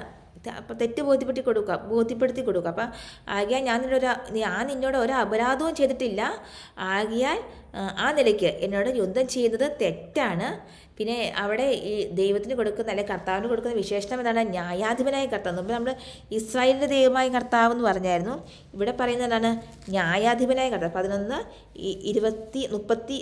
11 എത്രയാണ് അധ്യായം? 11:27 അനുസരിച്ച് ന്യായാധിപനാണ് കർത്താവ്. അപ്പം ന്യായാധിപനായ കർത്താവ് ഇസ്രായേലിയർക്കും അമ്മോന്യർക്കും ഇടയ്ക്ക് ഇന്ന് ന്യായവിധി നടത്തട്ടെ. അപ്പം ഇസ്രായേലിയർക്കും അമ്മോന്യർക്കും ഇടയ്ക്ക് ഇന്ന് ന്യായവിധി നടത്തേണ്ടത് ആരാണ്? ന്യായാധിപനായ കർത്താവ്. നമുക്ക് 11:27 ഒന്നുകൂടെ പറഞ്ഞു നോക്കാം. ആകയാൽ ഞാൻ നിന്നോട് ഒരു അപരാധവും ചെയ്തിട്ടില്ല. ആ നിലയ്ക്ക് എന്നോട് യുദ്ധം ചെയ്യുന്നത് തെറ്റാണ്. ന്യായാധിപനായ കർത്താവ് ഇസ്രായേലിയർക്കും അമ്മോന്യർക്കും ഇടയ്ക്ക് ഇന്ന് ന്യായവിധി നടത്തട്ടെ. എന്നാൽ അടുത്ത 28 ഒരു കുഞ്ഞു വാക്യമാണ്. എന്നാൽ ജെഫ്തായുടെ സന്ദേശം അമ്മോന്യ രാജാവ് വകവെച്ചില്ല. അപ്പം അവിടെ ഒരു നെഗറ്റീവ് റിപ്ലൈ ആണ് കിട്ടുന്നത്. ജെഫ്തായുടെ സന്ദേശം അമ്മോന്യ രാജാവ് വകവെച്ചില്ല. അതാണ് 11:28. ഇനി 11:29 വായിക്കാം. കർത്താവിൻ്റെ ആത്മാവ് ജെഫ്തായുടെ മേൽ ആവസിച്ചു. അവൻ ഗിലിയാദ്, മനാസെ എന്നിവിടങ്ങളിൽ കൂടി ഗിലിയാദിലെ മിസ്പായിലേക്ക് കടന്ന് അമ്മോന്യരുടെ ദേശത്തേക്ക് പോയി. അപ്പം 11:29 കർത്താവിൻ്റെ ആത്മാവ് ജെഫ്തായുടെ മേൽ ആവസിക്കുകയാണ്. അവിടെ 2 സ്ഥലം പറയുകയാണ്, ഗിലിയാദ്, മനാസെ. നമ്മൾ പറഞ്ഞു ഗിലിയാദുകാരനായ ജെഫ്ത അല്ലേ? നമ്മൾ പറഞ്ഞിട്ടാണ് ഗിലിയാദുകാരനായ ജെഫ്ത. അപ്പം ഗിലിയാദും ഇവന് നമുക്ക് മനാസെ, നമ്മുടെ യാക്കോബിൻ്റെ നമ്മുടെ ജോസഫിന് മനാസെ ജോസഫ്, അപ്പോൾ അത് ഓർത്തിരിക്കാം. അപ്പോൾ എന്നതൊക്കെയാണ് ഏതൊക്കെ സ്ഥലങ്ങളിൽ കൂടി കടന്നുപോയത്? ഗിലിയാദ്, മനാസെ എന്നിവിടങ്ങളിൽ കൂടി. ഗിലിയാദിലെ മിസ്പ നമ്മളിവിടെ കണ്ടായിരുന്നു അല്ലേ? മിസ്പയിൽ കർത്താവിൻ്റെ സന്നിധിയിൽ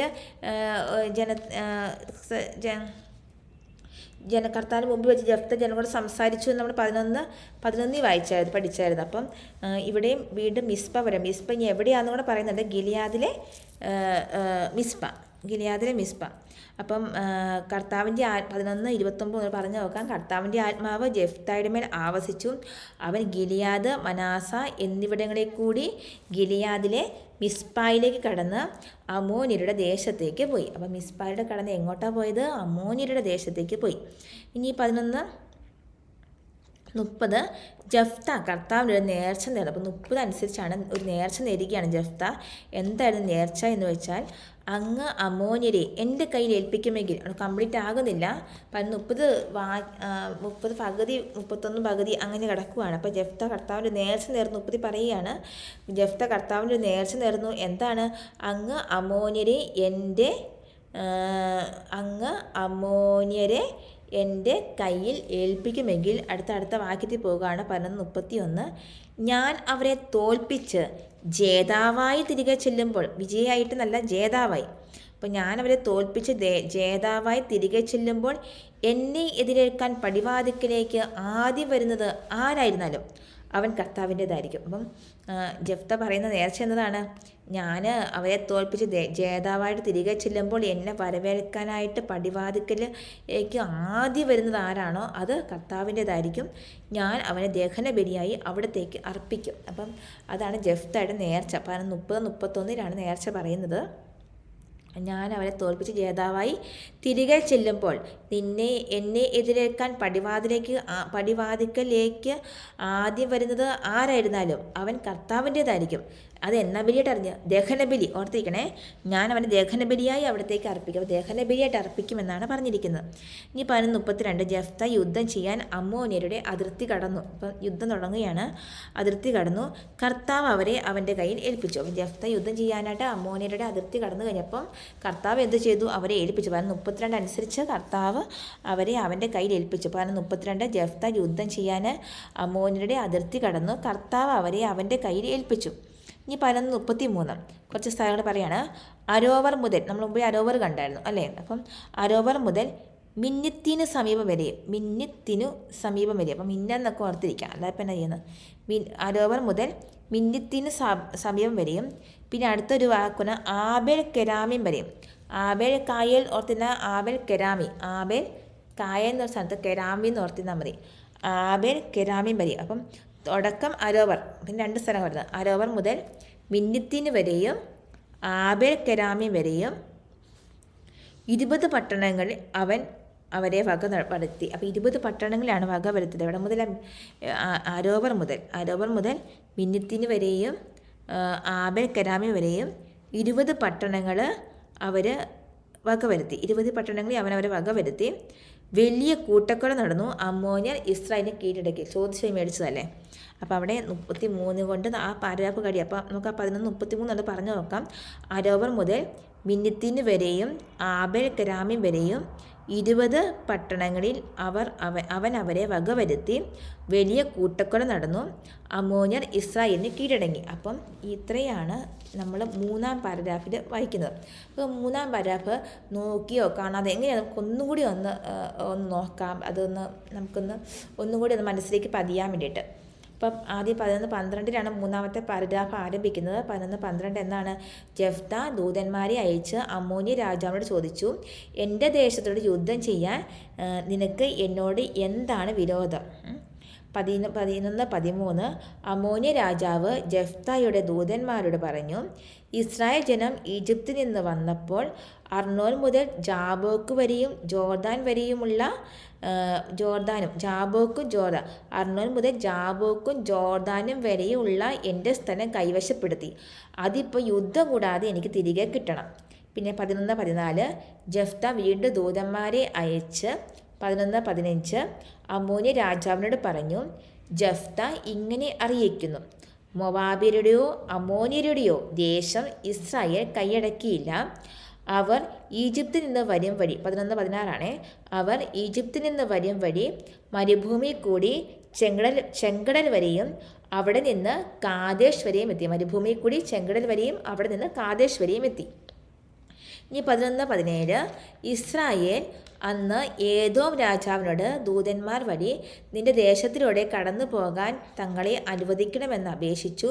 പക്ഷേ അവൻ അത് സമ്മതിച്ചില്ല. മൊവാബ് രാജാവിനോടും അവർ ആളയച്ച് പറഞ്ഞു, അവന് സമ്മതിച്ചില്ല. അതിനാൽ ഇസ്രായേൽ കാദേശിൽ തന്നെ താമസിച്ചു. ഇനി 11-18 അവർ മരുഭൂമിയിലൂടെ യാത്ര ചെയ്തു. ഏദോമും മൊവാബും ചുറ്റി മൊവാബിന് കിഴക്കെത്തി അർണോൻ്റെ മറുകരെ താവളമടിച്ചു. മൊവാബിൽ അവർ പ്രവേശിച്ചതേയില്ല. മൊവാബിൻ്റെ അതിർത്തിയാണല്ലോ അർണോൻ, അല്ലാതെ മൊവാബിൻ്റെ അതിർത്തി അർണോൻ ആണല്ലോ. ഈ 11-18 ഇസ്രായേൽ ഹെഷ്ബോണിലെ അമോര്യ രാജാവായ സീഹോൻ്റെ അടുക്കൽ ദൂതന്മാരെ അയച്ച് നിങ്ങളുടെ ദേശത്തു കൂടി ഞങ്ങളുടെ സ്ഥലത്തേക്ക് പോകാൻ അനുവദിക്കണമെന്ന് അപേക്ഷിച്ചു. 11-20 എന്നാൽ തൻ്റെ ദേശത്തു കൂടി ഇസ്രായേലിനെ കടത്തിവിടാൻ സീഹോന് വിശ്വാസം വന്നില്ല. മാത്രമല്ല സീഹോൻ ജനങ്ങളെല്ലാം ഒന്നിച്ചുകൂട്ടി യാഹാസിൽ താവളമടിച്ച് ഇസ്രായേലിനോട് പൊരുതി. 11-21 ഇസ്രായേലിൻ്റെ ദൈവമായ കർത്താവ് സീഹോനെയും അവൻ്റെ ജനങ്ങളെയും ഇസ്രായേൽക്കാരുടെ കയ്യിൽ ഏൽപ്പിച്ചു. ഇസ്രായേൽ അവരെ പരാജയപ്പെടുത്തി ആ സ്ഥലത്ത് താമസിച്ചിരുന്ന അമ്മോര്യരുടെ ദേശം അവർ പിടിച്ചെടുത്തു. 11:27 അർണോൻ മുതൽ ജാബോക്ക് വരെയും മരുഭൂമി മുതൽ ജോർദാൻ വരെയുമുള്ള അമ്മോര്യരുടെ ദേശം മുഴുവൻ കൈവശപ്പെടുത്തി. 11:23 അങ്ങനെ ഇസ്രായേലിൻ്റെ ദൈവമായ കർത്താവ് തന്നെ തൻ്റെ ജനമായ ഇസ്രായേലിൻ്റെ മുമ്പിൽ നിന്ന് അമ്മോര്യരെ തുരുത്തിയിരിക്കെ നീ അവ അവകാശമാക്കാൻ പോകുന്നുവോ? 11:24 നിന്റെ ദൈവമായ കെമോഷ് ഓർത്തിരിക്കണേ, നിന്റെ ദൈവമായ കെമോഷ് നിനക്ക് തരുന്നത് നീ കൈവശം വയ്ക്കുന്നില്ലേ? ഞങ്ങളുടെ ദൈവമായ കർത്താവ് ഞങ്ങൾക്ക് ഒഴിപ്പിച്ചു തരുന്നതൊക്കെ ഞങ്ങൾ കൈവശമാക്കും. 11:25 മൊവാബ് രാജാവായ സിപ്പോറിൻ്റെ പുത്രൻ ബാലാക്കിനേക്കാൾ ശ്രേഷ്ഠനാണോ നീ? അവൻ എപ്പോഴെങ്കിലും ഇസ്രായേലിനെ എതിർത്തിട്ടുണ്ടോ? അവർക്കെതിരെ യുദ്ധത്തിന് ഇറങ്ങിയിട്ടുണ്ടോ? 11:26 ഇസ്രായേൽ ഹെഷ്ബോണിലും അതിൻ്റെ ഗ്രാമങ്ങളിലും അരോവറിലും അതിൻ്റെ ഗ്രാമങ്ങളിലും അർണോൻ തീരത്തുള്ള എല്ലാ പട്ടണങ്ങളിലും 300 വർഷം താമസിച്ച കാലത്ത് നീ എന്തുകൊണ്ട് അവ വീണ്ടെടുത്തില്ല? 11:27 ആകിയാൽ ഞാൻ നിന്നോട് ഒരു അപരാധവും ചെയ്തിട്ടില്ല. ആ നിലയ്ക്ക് എന്നോട് യുദ്ധം ചെയ്യുന്നത് തെറ്റാണ്. ന്യായാധിപനായ കർത്താവ് ഇസ്രായേലിയർക്കും അമ്മോന്യർക്കും ഇടയ്ക്ക് ഇന്ന് ന്യായവിധി നടത്തട്ടെ. 11:28 എന്നാൽ ജഫ്തായുടെ സന്ദേശം അമ്മോന്യ രാജാവ് വകവെച്ചില്ല. 11:29 കർത്താവിൻ്റെ ആത്മാവ് ജഫ്തായുടെ മേൽ ആവസിച്ചു. അവൻ ഗിലെയാദ്, മനാസെ എന്നിവിടങ്ങളിൽ കൂടി ഗിലെയാദിലെ മിസ്പായിലേക്ക് കടന്ന് അമ്മോന്യരുടെ ദേശത്തേക്ക് പോയി. 11:30 ജഫ്ത കർത്താവിന് ഒരു നേർച്ച നേർന്നു. അങ്ങ് അമ്മോന്യരെ എൻ്റെ കയ്യിൽ ഏൽപ്പിക്കുമെങ്കിൽ ഞാൻ അവരെ തോൽപ്പിച്ച് ജേതാവായി തിരികെ ചെല്ലുമ്പോൾ എന്നെ എതിരേൽക്കാൻ പടിവാതിക്കലേക്ക് ആദ്യം വരുന്നത് ആരായിരുന്നാലും അവൻ കർത്താവിൻ്റേതായിരിക്കും. ഞാൻ അവനെ ദഹനബലിയായി അവിടത്തേക്ക് അർപ്പിക്കും. 11:32 ജഫ്ത യുദ്ധം ചെയ്യാൻ അമ്മോന്യരുടെ അതിർത്തി കടന്നു. കർത്താവ് അവരെ അവൻ്റെ കയ്യിൽ ഏൽപ്പിച്ചു.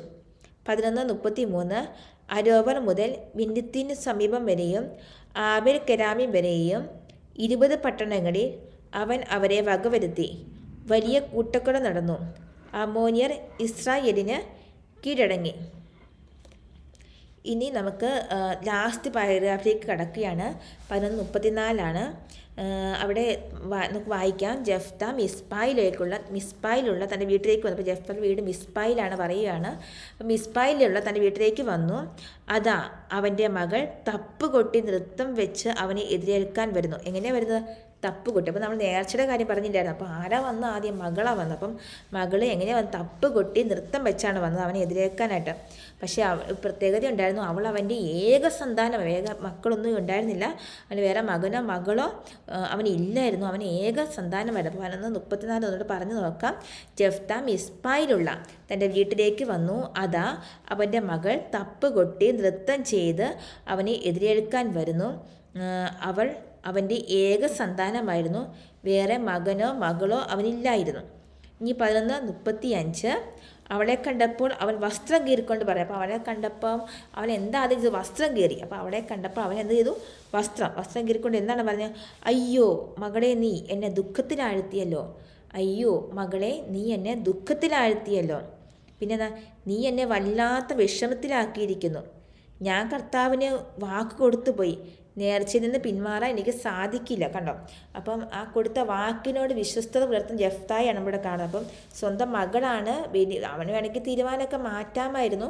പക്ഷേ വിജയം നൽകിയ കർത്താവിനോട് വിശ്വസ്തത പുലർത്തുന്ന ജഫ്തായി നമ്മളിവിടെ കാണുകയാണ്. എന്താ പറഞ്ഞത്? അവളെ കണ്ടപ്പോൾ അവന് വസ്ത്രം കീറിയിട്ട് എന്താ പറഞ്ഞത്? മകളെ, അയ്യോ മകളെ, നീ എന്നെ ദുഃഖത്തിലാഴ്ത്തിയല്ലോ. ആദ്യം പറയുകയാണ്, നീ എന്നെ ദുഃഖത്തിലാഴ്ത്തിയല്ലോ. വീണ്ടും അത് തന്നെ, നീ എന്നെ വല്ലാത്ത വിഷമത്തിലാക്കിയിരിക്കുക. അപ്പോൾ ആദ്യം ദുഃഖത്തിലാക്കിയല്ലോ, നീ എന്നെ വല്ലാത്ത വിഷമത്തിലാക്കിയിരിക്കുന്നു. അപ്പം വീണ്ടും കാര്യം പറയുക, ഞാൻ കർത്താവിന് വാക്ക് കൊടുത്തു പോയി.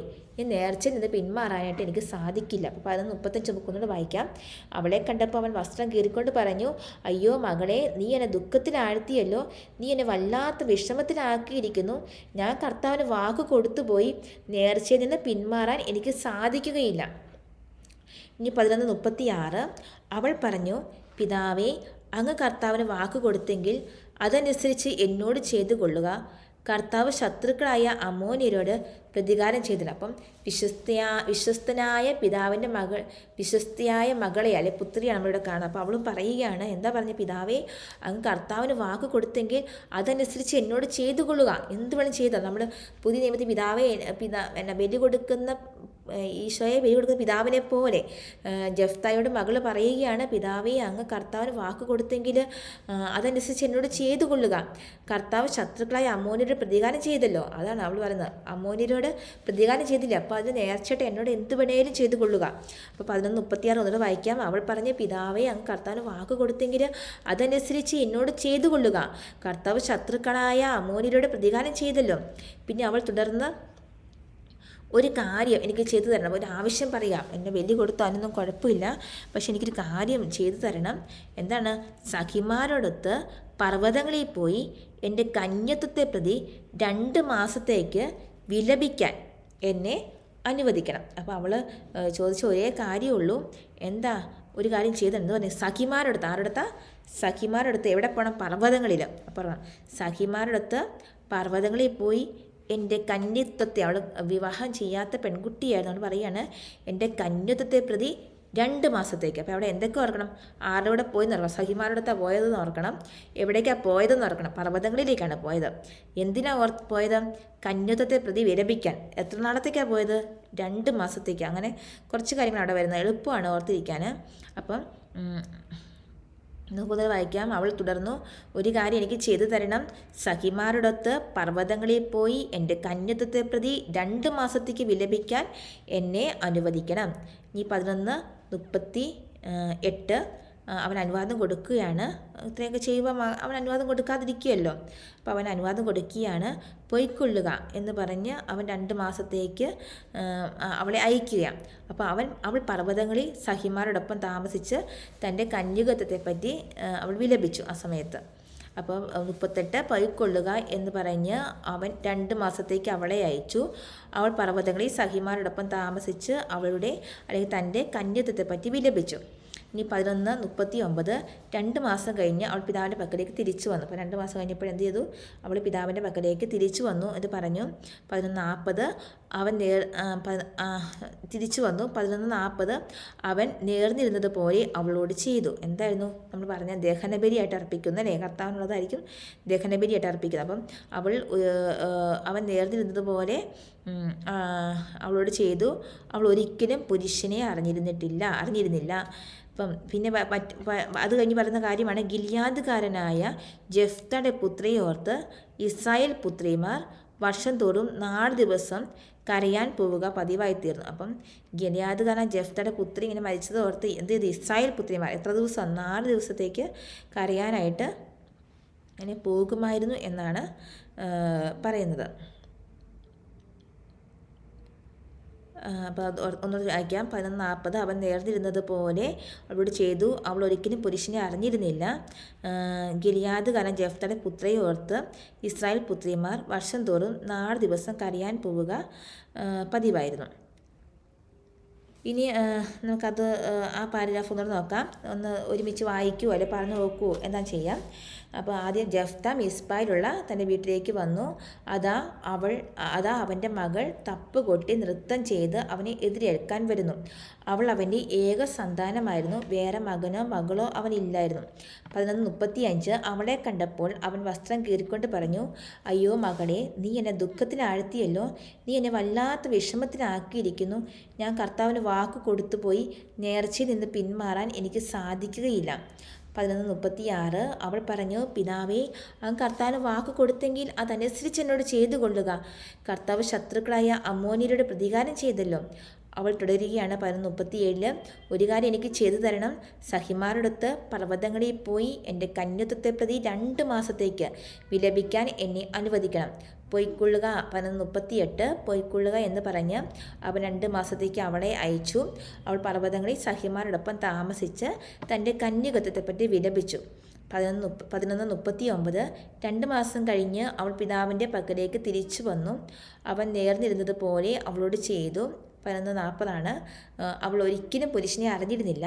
ഗിലിയാദുകാരനായ ജെഫ്തയുടെ പുത്രിയെ ഓർത്ത് ഇസ്രായേൽ പുത്രിമാർ വർഷം തോറും 4 ദിവസം കരയാൻ പോകുക പതിവായിരുന്നു. അത്രയാണ് 40 തിരുവചനങ്ങൾ എന്ന് പറയുന്നത്. പിന്നെ ഇതിനകത്ത് ഇടയ്ക്ക് നമ്മുടെ ഈ അതുമായിട്ട് ബന്ധപ്പെട്ട് പല വചനഭാഗങ്ങൾ, ഇപ്പം ന്യായാധിപൻ 11:17 നമുക്കൊന്ന് വായിക്കാം.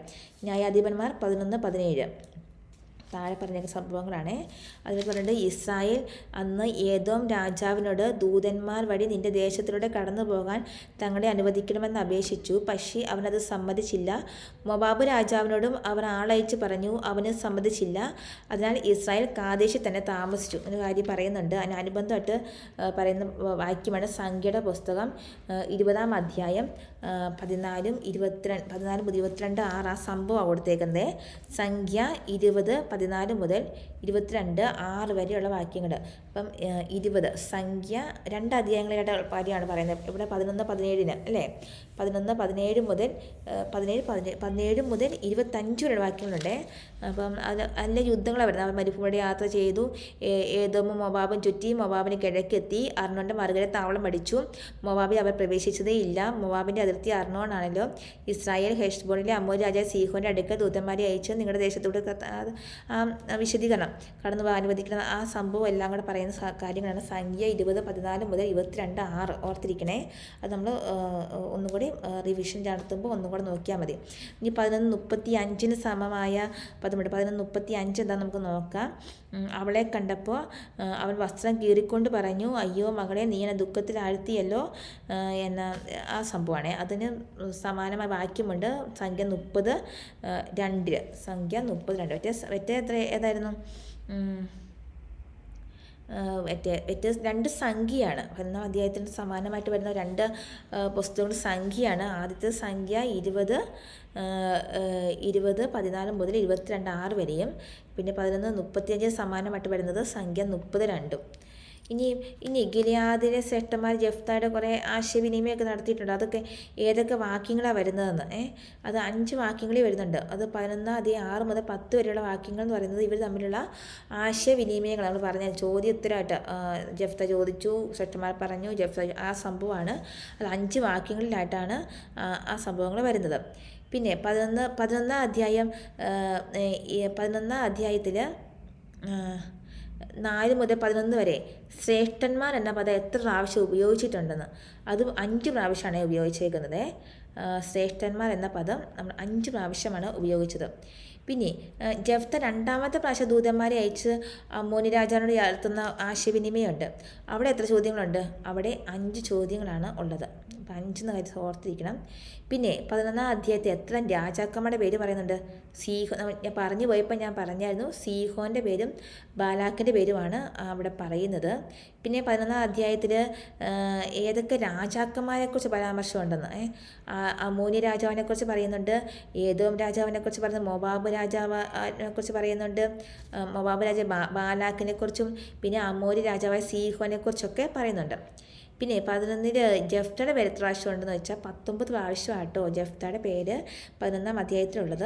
അപ്പോൾ ഇത് നമുക്ക് നന്നായിട്ട് പഠിക്കാം. നമുക്ക് ഒന്നും കൂടി ഈ ഭാഗം ഈ 11-ാം അധ്യായം ഒന്നും കൂടി നമുക്ക് വായിക്കാം നമ്മുടെ ഹൃദയത്തിലേക്ക് ഒന്ന്. ഇപ്പം ഈ പറഞ്ഞ പ്രത്യേക ചോദ്യങ്ങളൊക്കെ പറഞ്ഞല്ലോ. ഇപ്പോൾ എത്ര പ്രാവശ്യം 5 പ്രാവശ്യം ചോദിച്ചു, 5 പ്രാവശ്യം പറഞ്ഞു, ഏതൊക്കെ വാക്യങ്ങളാണ് ജെഫ്ത എത്ര പ്രാവശ്യം വരുന്നുണ്ട്, എത്ര രാജാക്കന്മാരുടെ പേര്, അതൊക്കെ ഒന്നും കൂടെ മനസ്സിൽ വെച്ചുകൊണ്ട് നമുക്ക് ഈ ഭാഗം ഒന്നുകൂടെ വായിക്കാം. 11:1 മുതൽ ഉള്ള വാക്യങ്ങൾ നമ്മൾ പറഞ്ഞു. 40 തിരുവചനങ്ങൾ ഉള്ളതെന്ന് നമ്മൾ പറഞ്ഞായിരുന്നു.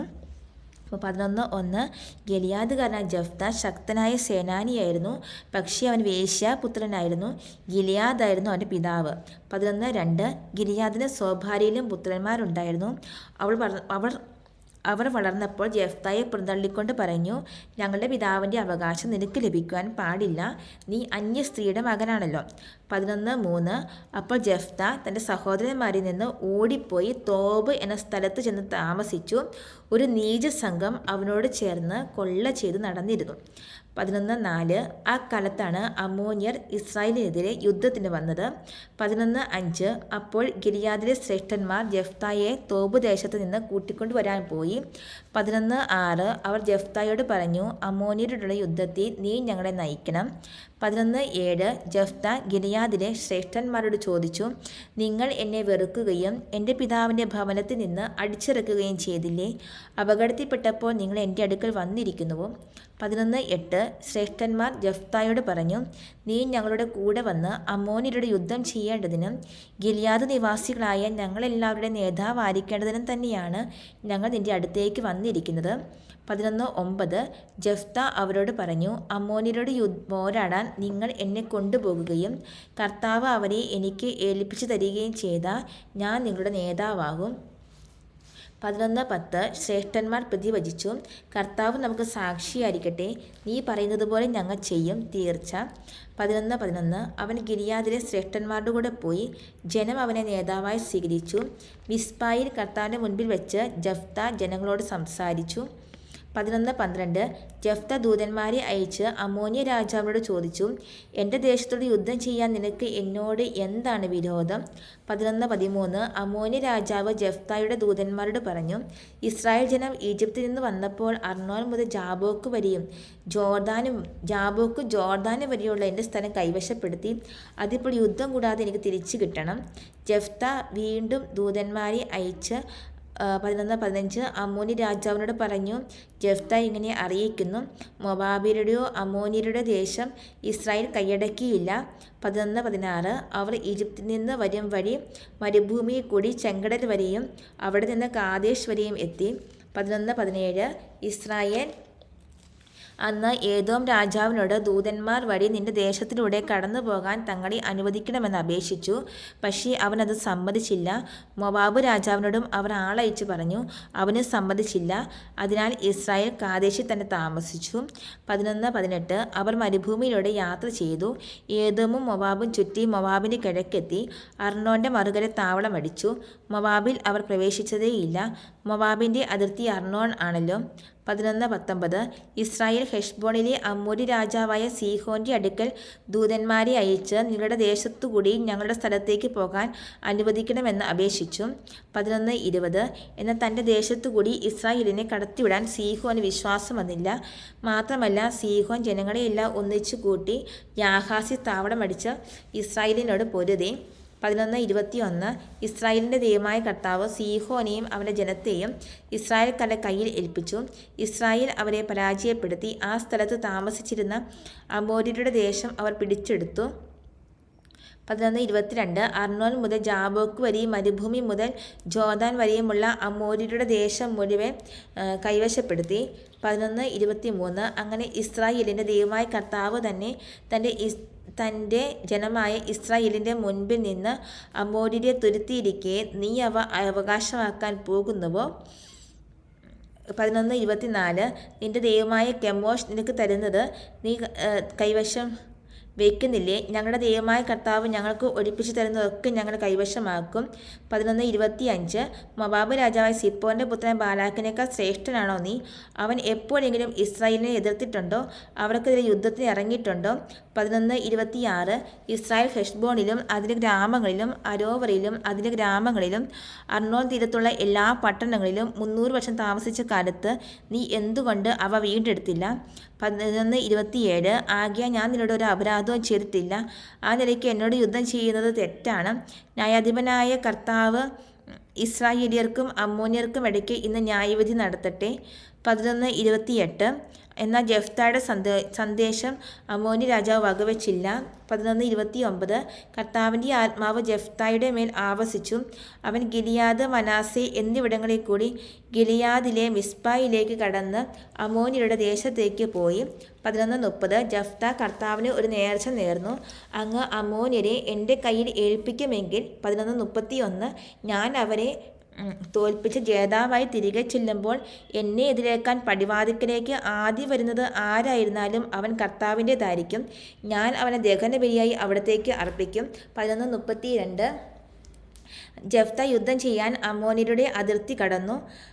കർത്താവ് അവരെ അവൻ്റെ കയ്യിൽ ഏൽപ്പിച്ചു. 11:33 അരോവർ മുതൽ മിന്നിത്തിന് സമീപം വരെയും ആബേൽ കെരാമീം വരെയും 20 പട്ടണങ്ങളിൽ അവൻ അവരെ വകവരുത്തി. വലിയ കൂട്ടക്കൊല നടന്നു. അമ്മോന്യർ ഇസ്രായേലിന് കീഴടങ്ങി. 11:34 ജഫ്ത മിസ്പായിലുള്ള തൻ്റെ വീട്ടിലേക്ക് വന്നു. അതാ അവൻ്റെ മകൾ തപ്പുകൊട്ടി നൃത്തം വെച്ച് അവനെ എതിരേൽക്കാൻ വരുന്നു. അവൾ അവൻ്റെ ഏക സന്താനമായിരുന്നു. വേറെ മകനോ മകളോ അവനില്ലായിരുന്നു. 11:35 അവളെ കണ്ടപ്പോൾ അവൻ വസ്ത്രം കീറിക്കൊണ്ട് പറഞ്ഞു, അയ്യോ മകളെ, നീ എന്നെ ദുഃഖത്തിലാഴ്ത്തിയല്ലോ. നീ എന്നെ വല്ലാത്ത വിഷമത്തിലാക്കിയിരിക്കുന്നു. ഞാൻ കർത്താവിന് വാക്ക് കൊടുത്തുപോയി. നേർച്ചയിൽ നിന്ന് പിന്മാറാൻ എനിക്ക് സാധിക്കുകയില്ല. 11:36 അവൾ പറഞ്ഞു, പിതാവേ, അങ്ങ് കർത്താവിന് വാക്ക് കൊടുത്തെങ്കിൽ അതനുസരിച്ച് എന്നോട് ചെയ്തു കൊള്ളുക. കർത്താവ് ശത്രുക്കളായ അമ്മോന്യരോട് പ്രതികാരം ചെയ്തല്ലോ. 11:37 അവൾ തുടർന്നു, ഒരു കാര്യം എനിക്ക് ചെയ്തു തരണം. സഖിമാരോടൊത്ത് പർവ്വതങ്ങളിൽ പോയി എൻ്റെ കന്യാത്വത്തെ പ്രതി 2 മാസത്തേക്ക് വിലപിക്കാൻ എന്നെ അനുവദിക്കണം. 11:38 പോയിക്കൊള്ളുക എന്ന് പറഞ്ഞ് അവൻ 2 മാസത്തേക്ക് അവളെ അയച്ചു. അവൾ പർവ്വതങ്ങളിൽ സഖിമാരോടൊപ്പം താമസിച്ച് തൻ്റെ കന്യാത്വത്തെപ്പറ്റി വിലപിച്ചു. 11:39 2 മാസം കഴിഞ്ഞ് അവൾ പിതാവിൻ്റെ പക്കലേക്ക് തിരിച്ചു വന്നു. 11:40 അവൻ നേർന്നിരുന്നതുപോലെ അവളോട് ചെയ്തു. അവൾ ഒരിക്കലും പുരുഷനെ അറിഞ്ഞിരുന്നില്ല. ഗിലെയാദുകാരനായ ജെഫ്തയുടെ പുത്രിയെ ഓർത്ത് ഇസ്രായേൽ പുത്രിമാർ വർഷം തോറും 4 ദിവസം കരയാൻ പോവുക പതിവായിരുന്നു. ഇത്രയുമാണ് അതിൻ്റെ വാക്യം എന്ന് പറയുന്നത്. ഇത് നമുക്ക് ഒന്നുകൂടെ ആവർത്തിച്ച് വായിക്കേണ്ടവർക്ക് വായിക്കാവുന്നതാണ്. വീട്ടിൽ നമുക്ക് സ്പെഷ്യൽ ക്വസ്റ്റ്യൻ ഒന്നുകൂടെ നോക്കാം. നമ്മളെല്ലാം പറഞ്ഞു. 11, 17 മുതൽ 25 വരെയുള്ള വാക്യത്തിന് സമാനമായ വാക്യമാണ് സംഖ്യയുടെ പുസ്തകം 20, 14 മുതൽ 22, 6 വരെ. 20, 14 മുതൽ 22, 6 വരെയുള്ള വാക്യങ്ങൾ എവിടേക്കാണ്? ന്യായാധിപന്മാർ 11, 17 മുതൽ 25 വരെയുള്ള വാക്യങ്ങൾക്ക് സമാനമായ വാക്യമാണ് സംഖ്യയുടെ പുസ്തകം 20-ാം അധ്യായം 14 മുതൽ 22-ാം അധ്യായം 6 വരെയുള്ള തിരുവചനങ്ങൾ. വീണ്ടും ന്യായാധിപന്മാരുടെ പുസ്തകം 11:35 സമാനമായ വാക്യമാണ് സംഖ്യയുടെ പുസ്തകം 30:2 സംഖ്യയുടെ പുസ്തകം 30:2 11:35 സമാനമായ വാക്യമാണ്. പിന്നെ അടുത്ത് നമ്മൾ പറഞ്ഞത് ഗിലെയാദിലെ ശ്രേഷ്ഠന്മാർ ജെഫ്തായോട് നടത്തുന്ന ആശയവിനിമയം വിവരിച്ചിരിക്കുന്ന എത്ര വാക്യങ്ങളായിട്ടാണ്. അത് ഏതൊക്കെ വാക്യങ്ങൾ? 5 വാക്യങ്ങളാണുള്ളത്. അത് 11:6 മുതൽ 10 വരെയുള്ള വാക്യങ്ങളാണ്. പിന്നെ 11:4 മുതൽ 11 വരെയുള്ള അടുത്ത ശ്രേഷ്ഠന്മാർ എന്ന പദം എത്ര പ്രാവശ്യം ഉപയോഗിച്ചിട്ടുണ്ടെന്ന്. അത് 5 പ്രാവശ്യമാണ് ഉപയോഗിച്ചിട്ടുള്ളത്.